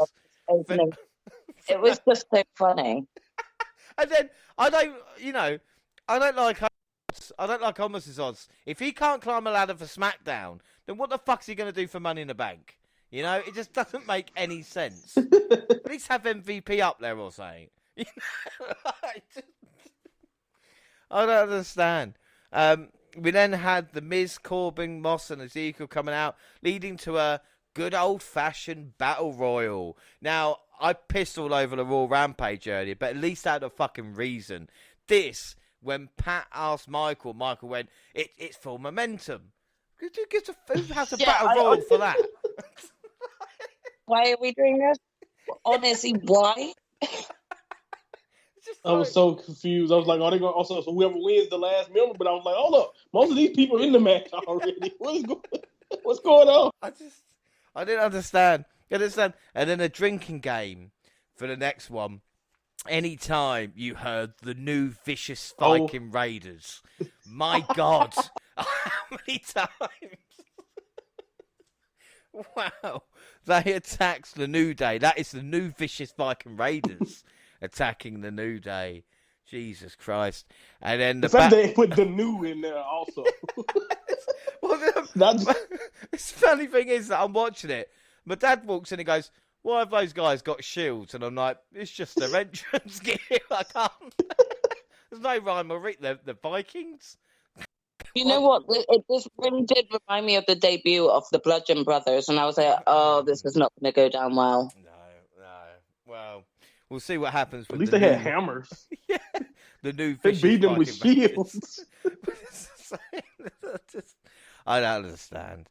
The Battle of Brands pitted Raw's Asuka, Alexa Bliss and Liv Morgan against the Blue Brands, Rodriguez, Evans and Shotzi. Becky Lynch joined the commentary team. Morgan pinned Shotzi and Lynch attacked Asuka afterwards. In not a bad match. And then in a special Ask Them Anything, in-ring promos, Street Profits and the Usos issued their final thoughts. The Usos denounced the idea of being worried about Roman Reigns' reaction should they lose. The Street Profits answered the question about the WrestleMania loss. Reports said not getting along. Gina, is this leading now with that being mentioned? Is there more chance, Gina, of a Street Profits split winning, being champions again? So I noticed this when she asked them that, and I was like, well, maybe just because I haven't been paying that much attention to WWE, I haven't, maybe I've missed out on a few things because I've not really seen a rift between them. But when Kayla mentioned it, I was like, are they trying to plant something here? Like there's going to be a rift between them at some point? And it's funny because their response to that was, we see each other like brothers, and it's like, well, that's great and all, but you're actually facing brothers, so you guys need to have your shit together because you're facing brothers who have no choice but to have their shit together. They're stuck with each other, Yeah. I mean, me and Jaxie have fought numerous times. Being twins, we don't overpower each other. We have the same power, so it's constant back and forth. But 5 minutes later, we're chatting again like nothing happened. So for twins and actual siblings, that bond still is there. So even if we're pissing each other off in our tag match, we're probably still going to try and smash this match because I'd rather win it and then fight the bitch after. And so the Street Profits, if there is a wedge there, then they got to sort their shit out. But I am wondering whether they're going to plant something like that and then act on it so soon. We know how WWE love to drag it out. So I'm wondering whether we won't see anything go on between them at this Money in the Bank match, but maybe in the following weeks, that's what they're going to start building on. I don't know. Yeah, well, there's no doubt Ford is ready. What I've seen of him, the way, he carries himself as well, if he wants to, and it'll be interesting to see what Dawkins does there, sink or swim. But after weeks of teases, Max Dupree finally revealed his maximum male models, and that was the former Mace and Mansoor, or should I say Marseille and Mansoir. That, I mean, to be fair, if anybody can get this over, it's Max Dupree. But it was so similar to Eminem's entrance, it was fucking stupid. But, Jaxie, what do you think of Marseille and Mansoir? I don't know if it's a decent question to ask me that, because so here's the thing about me, right? I in general, just in my personal life at all, I don't do well with awkward moments. And when I feel awkward, I tend to shy away, and I either have to walk or I, do what I do predominantly, which is hide under the table because I'm cringing too much and I can't deal with it, right? I can't really say that I've got an opinion on this because I was so awkward and uncomfortable. I had to walk off. I just felt sorry for both of those because I feel like they deserve a lot better, and I couldn't get over my embarrassment of how I felt for them. They might not have saw it that way, and I hope if they don't, that they're enjoying themselves and stuff. I cringed. It wasn't for me. I couldn't deal with it. Do you know what? I'm gonna be this guy. I reckon Max Dupree, if they do start wrestling and don't get dropped within a couple of weeks, he's going to get this over. I just think the stupidity of Marseille and Mansoir could actually work. I might be wrong. Monty, what about you? This is hilarious. I cut my brain off and I just laughed because this was just hilarious. I couldn't stop laughing, looking at it. And the only thing I have to say about what you said, it may get over, but how the hell is any of this modeling going to help them wrestling wise? That's all I have. That's really my only thing. They're not going to wrestle. They're not going to win anything. Hang on. But they will be. But like I said, I feel sorry for you, Jaxie. They have tennis wear next week. Yes. Get excited. Tennis wear. Yeah. Tennis wear. Marseille. Oh, God. Mansoir. It's not going to help them at all in the ring, James. I don't know how they're going to get over. Did it help a Doink being a clown in the ring, Did it help Big Boss Man? Did it help anybody? No. But I think, unless they're just fucking with Marseille, and I don't want to bring up, like Kane at this moment in time, especially what the fucking idiot's been saying. But is he trying to go for the record of most different gimmicks before they find successful ones? Because Marseille must think you're fucking kidding me. Tennis shoes, really? Next week, right? Okay. I mean, Gina. Mansoir. Yeah, Gina, come on, Mansoir. It's got to work. I mean, okay. What I've got to say on the matter is, Mace's hair looks amazing. Marseille. What Yeah. was it? Marseille. Marseille. His hair. Whoever styled it did so well because he looked great. But I still don't know what to make of this. I'm going to completely ruin these guys, or they're going to somehow make it work. I think the former is actually going to happen, but yeah, it's just I still don't really know what to make of it. I'm a little bit embarrassed and cringed for them. I tell you what, what I want, what I need is either a tag match between Pretty Deadly and Marseille or Mansoir, or all four under Max Dupree's management. No. That is money. That would be brilliant. And then our main event, Madcap Moss beat Corbin, Miz, and Ezekiel to qualify for Money in the Bank. Rumours were Kevin Owens suffered a slight injury. He was going to face Ezekiel on Raw, but now we've given it to Madcap. So not too bad. So all that's left now is to run through the card and give predictions. So if everybody, we're going to get going. And we'll start off with the United States title match. Now, before we get to predictions, actually, I want to say, of course, for the emails and everything that we've had, everybody has written down their predictions before we're going to read them out. Is that correct, everybody? Yes. Yeah. Just in case. I don't want any pissy emails from anybody or anything like this. So, I was going to say, of course, the prediction league at this moment in time is so close. Like we said last week, with the bonus league change. Bonus leagues, we've got 3 prediction leagues here in the WNR. Bonus leagues, Gina, Jaxie, and Monty on 6. I'm on 10. The AW prediction leagues, Monty 0, Gina 1, Jaxie 2, I'm on 3. And the W's, Gina's on 3, Jaxie, myself, and Monty are on 4. So a lot could change here as we get to predictions. So we're going to start with the United States title, Theory versus Bobby Lashley. And Gina, you can kick us off. Which way do you see this going? So is this the Theory Lashley one? Yes, Theory and Lashley. Again, this one's hard because I can kind of see both of them winning this match, but I'm going to go with Bobby. I'm just going to go with him. Just put me down for him before I change my mind. That's fine. Jaxie, who are you going to go for this? I'm actually going to go with the opposite. I chose to go with Theory. That's fine. Monty? Yeah, Bobby's looked so strong, man. It was really tough. But I think because of that, Theory gets out with and wins the match through nefarious means, most likely. Yeah, no, I got to say I'm going to go Theory in that one as well. Much like you guys say, with Bobby being so dominant, especially in like 3-on-1 situations, makes me think maybe Alpha Academy could get involved, or Bobby might win this match and Gina might get a point because it might be DQ or count out.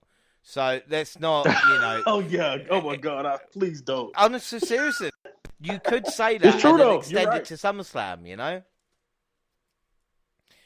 You're right. If Theory's not facing Cena now, then where do you go? Do you carry that on? So I'm going to say Theory, but that is very much up in the air at this moment in time. Mm-hmm. SmackDown Women's title on the line: Ronda Rousey versus Natalya. Jaxie, you can start us off here. I mean, I'm going with Ronda on this. I don't think it. Yeah, I think the storyline, like I said, Natalya's been doing well, to try and draw the viewers' attention. But do I see the belt changing hands? No. Monty, what about you? Yeah, it would be a shock, right? One of the biggest shocks ever if Natty pulled this off. Because, like you said, she's doing all she can to try to legitimize this feud. But the clunky promos, all that aside, we all know that Ronda is the chosen one at the moment. So, yeah, I'm going Ronda Rousey. Yeah, but how fucking cool would it be if Natalya sharpshooting in the middle of the ring us, right? and Ronda did tap? That would shock the world. Like, honestly, and I look at this and I think this could be a great match. You know, we talk about how many good matches Ronda has had. Natalya's going to try and give everything to Rousey. Will that change prediction? Right. I don't know. Gina, what about you? I mean, yeah, I've got Ronda down for the win, but I will admit that would be totally awesome if Natalya shocked the world and just put in a sharpshooter and won it. I would love that to happen, but I'm still going to go with Ronda for the win.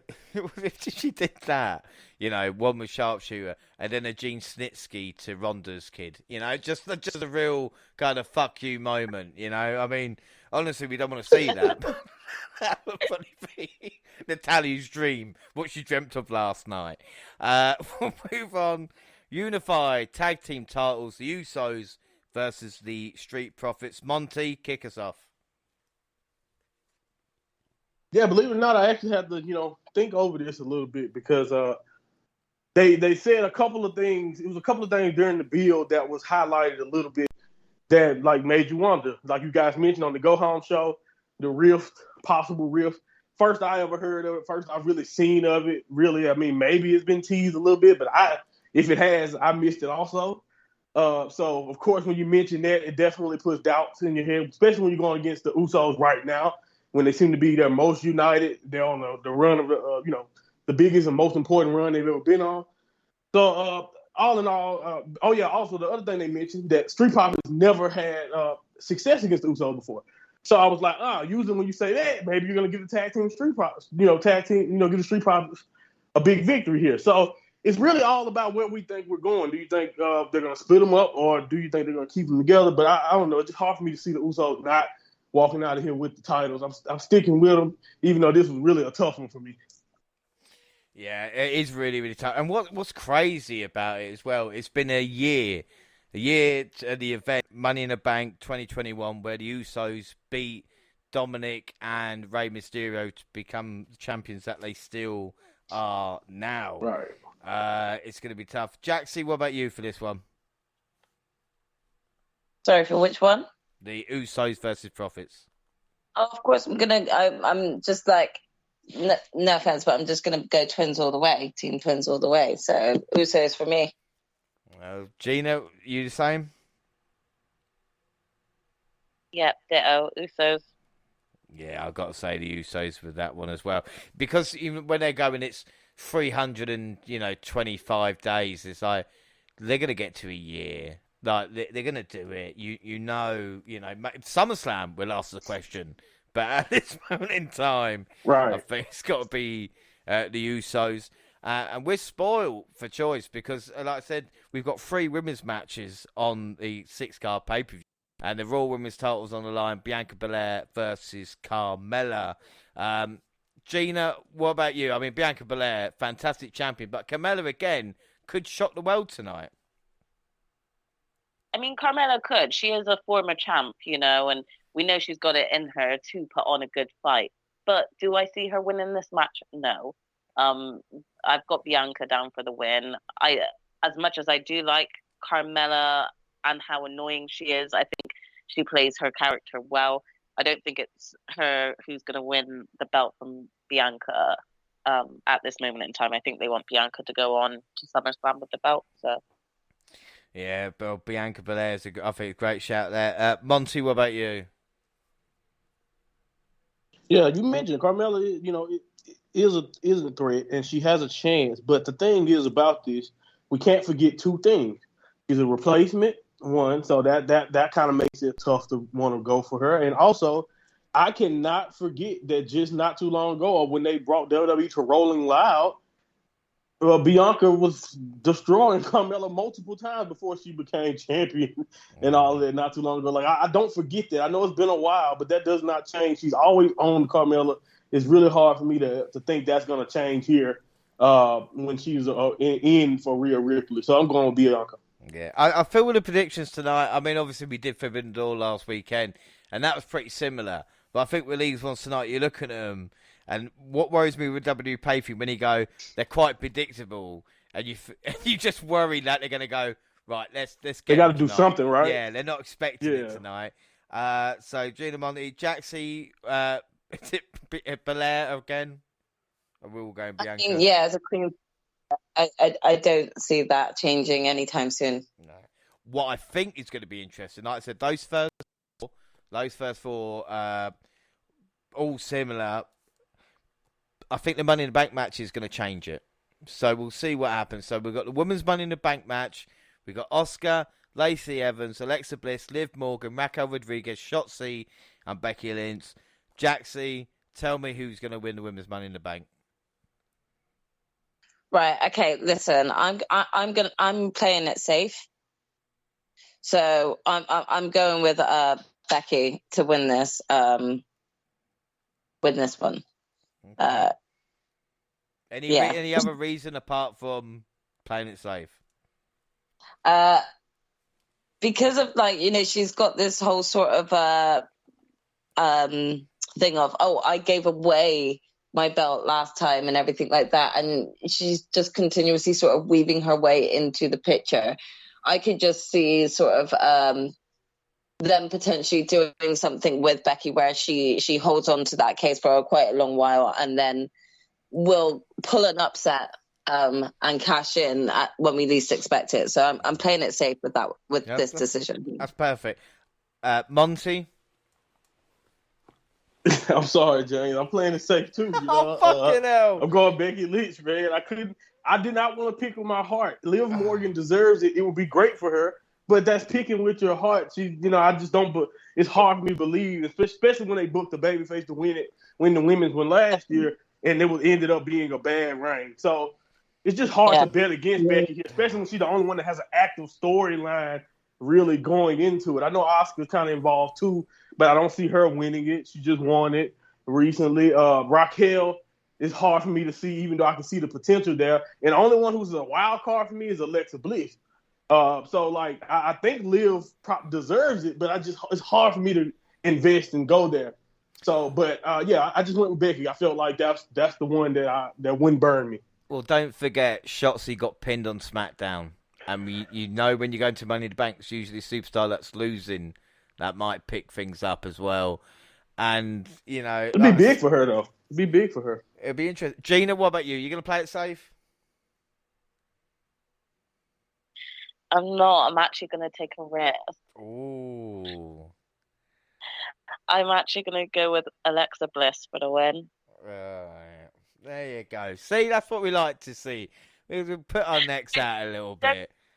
There's no actual real feeling as to why I think she's going to win. I can't change. But part of me is thinking, she kind of has been on a comeback or a sort of return. I don't know. Yeah, I'm just going to go with her for that. Yeah. Well, like I said, Bliss, again, like I said, making her way back, coming there. I thought a lot about Lacey Evans. Lacey Evans was my choice a long time. My choice, and then I thought the way she's been moved from Raw and SmackDown, it's just they can forget of her in a couple of weeks. It's the same thing with Shotzi. I would love Rodriguez winning it as well, but I have played it safe. I've gone Becky Lynch as well. See, I couldn't not. They're giving us a hard time. These predictions are horrible because it's like I want to do it, but I haven't. I will never be as gutsy as Gina, like that, to have the balls to literally do it. And it's just, I'm sorry. I'm Forget not. Genius, gutsy Gina. Oh my God. I'm ballless. Like Gina is just like, I'm blushing. Well, no, honestly. Well, let's see what happens, because this could be interesting now. The men's Money in the Bank match. Seth Frickin' Rollins, Drew McIntyre, Sheamus, Omos, Sami Zayn, Riddle, Madcap Moss. Monty, who is going to win the men's Money in the Bank match? Man, this is when I think we might have some differences here. I don't know. We'll see. Riddle is really, really interesting to me, man. Like, especially the run he's kind of been on. But when he lost that match, I don't think he can fight Roman anymore. So I'm like, that kind of, makes it weird to pick him. So I got away from that line of thought and then went back to my trusty old playing it safe. Honestly, this one might not be as safe as I think it is. I feel like I'm also kind of picking with my heart because I feel like he deserves it with all the hard work he's been doing. So I went with Seth. I went with the couple walking away with both the briefcases, similar to what we saw with Britt and Adam winning the belt, the Owen Hart. So yeah, that was my finish. I don't know. I could be wrong. It's hard when you got 8 people, 7 people, man. Yeah. They are celebrating their wedding this week. So what better 1-year wedding present than both having Money in the Bank briefcases, Gina, what about you? Have you taken life? Have you taken life by the bull by the horns, shall we say? What was your pick? Yeah, I'm definitely dangling the red flag out everywhere. I've actually gone with Rollins for the win. No, so if we lose, we're gonna be devastated together. The reason I've gone for it is because I swear Drew already has a title match at Clash of the Castle. No, that's I forgot about Drew. Yeah, he's not a good option. Jaxie, what about you? Yeah, I just definitely think it's going to be a triple threat at that clash.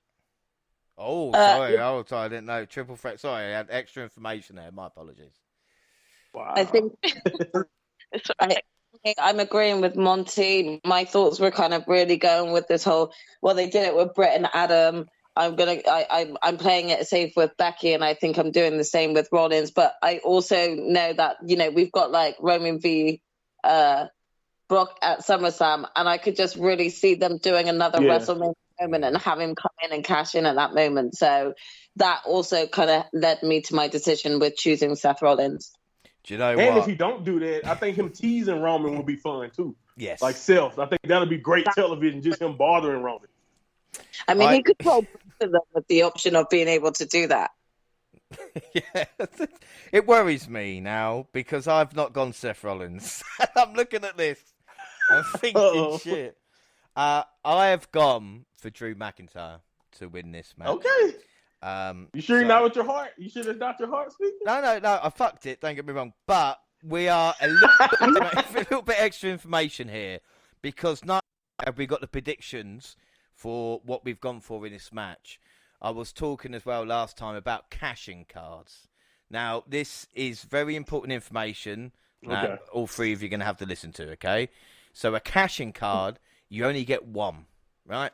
And basically, it's a cashing card that you give in, and you basically say, this person is going to cash in on this date. Now, I'm not asking, don't say, Seth Rollins, February 15th, right? It can be nearer the time, but it can't be, you know what I mean? It can't be after the fact, obviously. You can't message or, the group or talk and go, I thought he was going to do it at this point. It has to be beforehand, all right? So each of you will get 2 cashing cards, one for the women's, one for the men's, and it's down to you guys, no matter when. Either message it to the group chat, as we have, and say, this is when I think it's going to happen, or let me know now, because as we speak about it, I'm going to give my cashing cards predictions now, all right? Does everybody understand that? Okay. Yeah? Okay, go for it.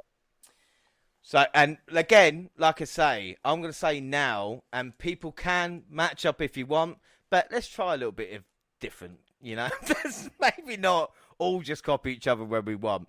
So, does anybody else want to play in their cashing cards today? Sure. Do you know what? I will. You're going to play in your cashing card, yeah? Yeah, I do mine too. You're going to do yours as well, Monty? Yes. All right. So, first up, Jaxie. I need my men's one, but not my women's one. Yeah, you can pick either men's or women's. So, first up, Jaxie, with your cashing card, what would your choice be? It's probably going to be SummerSlam for me in terms of the men's one. Like I said, that leads to sort of what I was thinking could be the outcome of the Money in the Bank match. So I'm going to go with SummerSlam for the men's. Okay. What I will say, I'll write that down now, and that's fine because that's your pick. But you can leave it up until the weekend of SummerSlam and say, I'm going to cashing card. You're going to switch it for this one, If you do, you can't now, Jaxie. You're fucked. So you've put SummerSlam's main event, but I will give Monty and Gina a choice if it's further from today's date. If you understand what I'm saying. Yeah. So I give my women's. I think Becky will cash in on Ronda around WrestleMania season, or Royal Rumble, Road to WrestleMania season. Yep. Do I need to be more? No, just when if you think, like I said, if you get to a week or 2 weeks before you think's going to happen, let us know then, if you know what I mean. If I want to change it, got you. Well, no, okay. If you change it, even if you're saying it's going to happen this week, got you. Okay, sounds good. The last thing we don't want to do is to go, I was going to put that, let you guys know this weekend, and it happened on Raw, if you know what I mean. Right. Got you. So my one is quite simple. I'm going to use up both of them now. Gene, I'll come to you in a second, don't worry. My one is for tonight. My cash-in card, I say Becky Lynch cashes in on Bianca Belair tonight. That is what I'm saying. The women's match opens up. Lynch wins. Cashing on Belair. We've got Belair versus Becky Lynch at SummerSlam. I'm going to give you my second cash-in card because we spoke about it a few times. September 3rd, Clash in the Castle.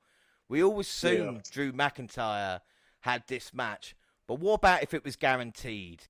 What good babyface wouldn't win Money in the Bank and then set the stage and say, September 3rd, I cash in Money in the Bank against Roman Reigns at Clash at the Castle. So that's my two picks there. So if I get it right, or if any of us get it right, it'll be a bonus point, obviously. If not, we're fucked. Gina, what about you?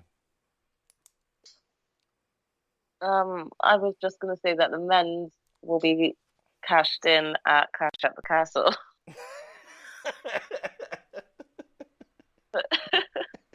So I'm kind of choosing the same as you, but going the opposite, and I don't think it'll be cashed in until night of Clash at the Castle. So you think Rollins will cash in, making it a triple threat match between Reigns and Drew, yeah? Mm. Perfect. Like we said, we have got to, like I said, we'll give you guys, I mean, that's locked in at the moment, but because it's the first time we're doing it, like I said, just notify the group that when you cash in will happen, and that will be done. But like I said, I had to say my one tonight, because I'll lose it then. I've got no other choice. If Lynch doesn't win, or even if Lynch wins and walks out with a briefcase, I'm done. And leaves it, yeah. That's why sometimes you can take a chance, and that's what you can't. Sometimes you can't, but 2 points there, and that will help the bonus prediction out as well. So that is it. Is Monty, anything else about Money in the Bank, cashing cars, or predictions? No, this was fun. That wasn't like I told you before. Not always the best build with these shows, but usually the performers, go out there and give us a hard working, event. So I'm assuming that's what tonight will be also. So just can't wait for the show.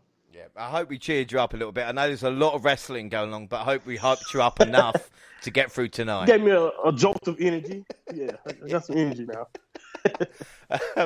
Jaxie, I mean, you guys will be pissing yourself laughing if the women's match, the ladder match, isn't first. And then the first match is Belair. And then you think, well, he's fucked that tonight. So at least everybody gets a built-in laugh.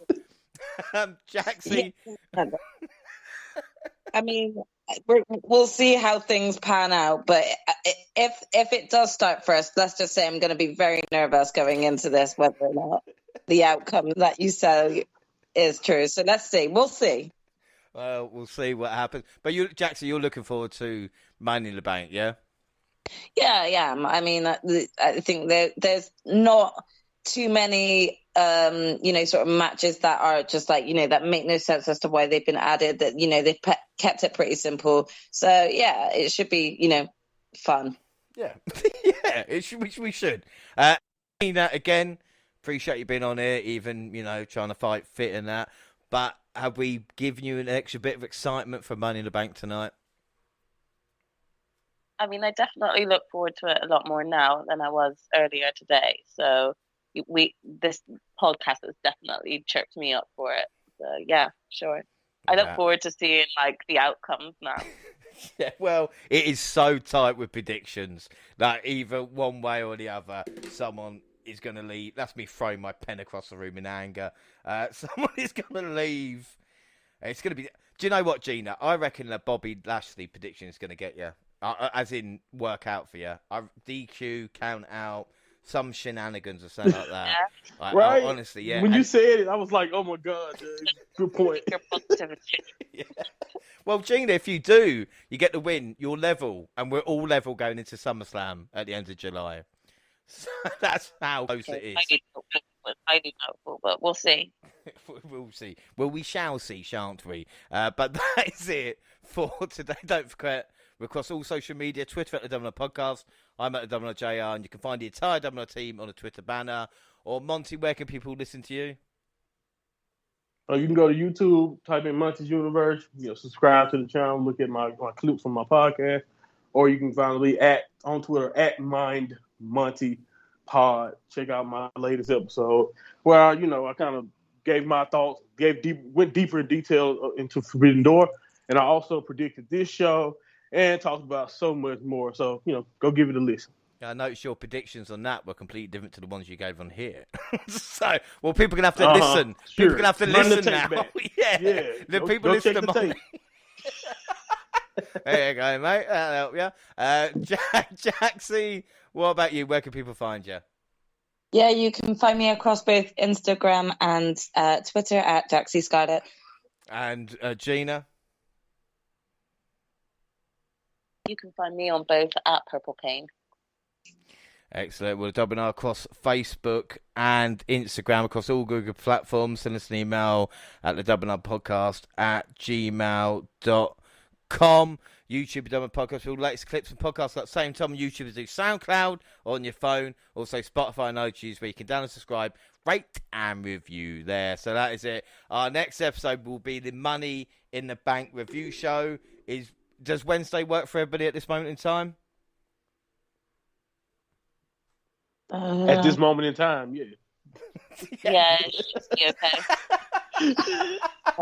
Do you know what? That's an excellent point. But right at this moment in time, it works. That's all that matters. Yeah. Yeah. That has been the WNR Podcast for 7 years. At this moment in time, we're all right. God knows what will happen. But until then, I've been James Rowlands, and I was joined by the fantastic Jaxie Scarlett, the mind of Monty, and the genius which is Gina. That's my fault. I've been changing up the outro. I apologise. But that is everybody. Thanks for listening, and bye. Bye.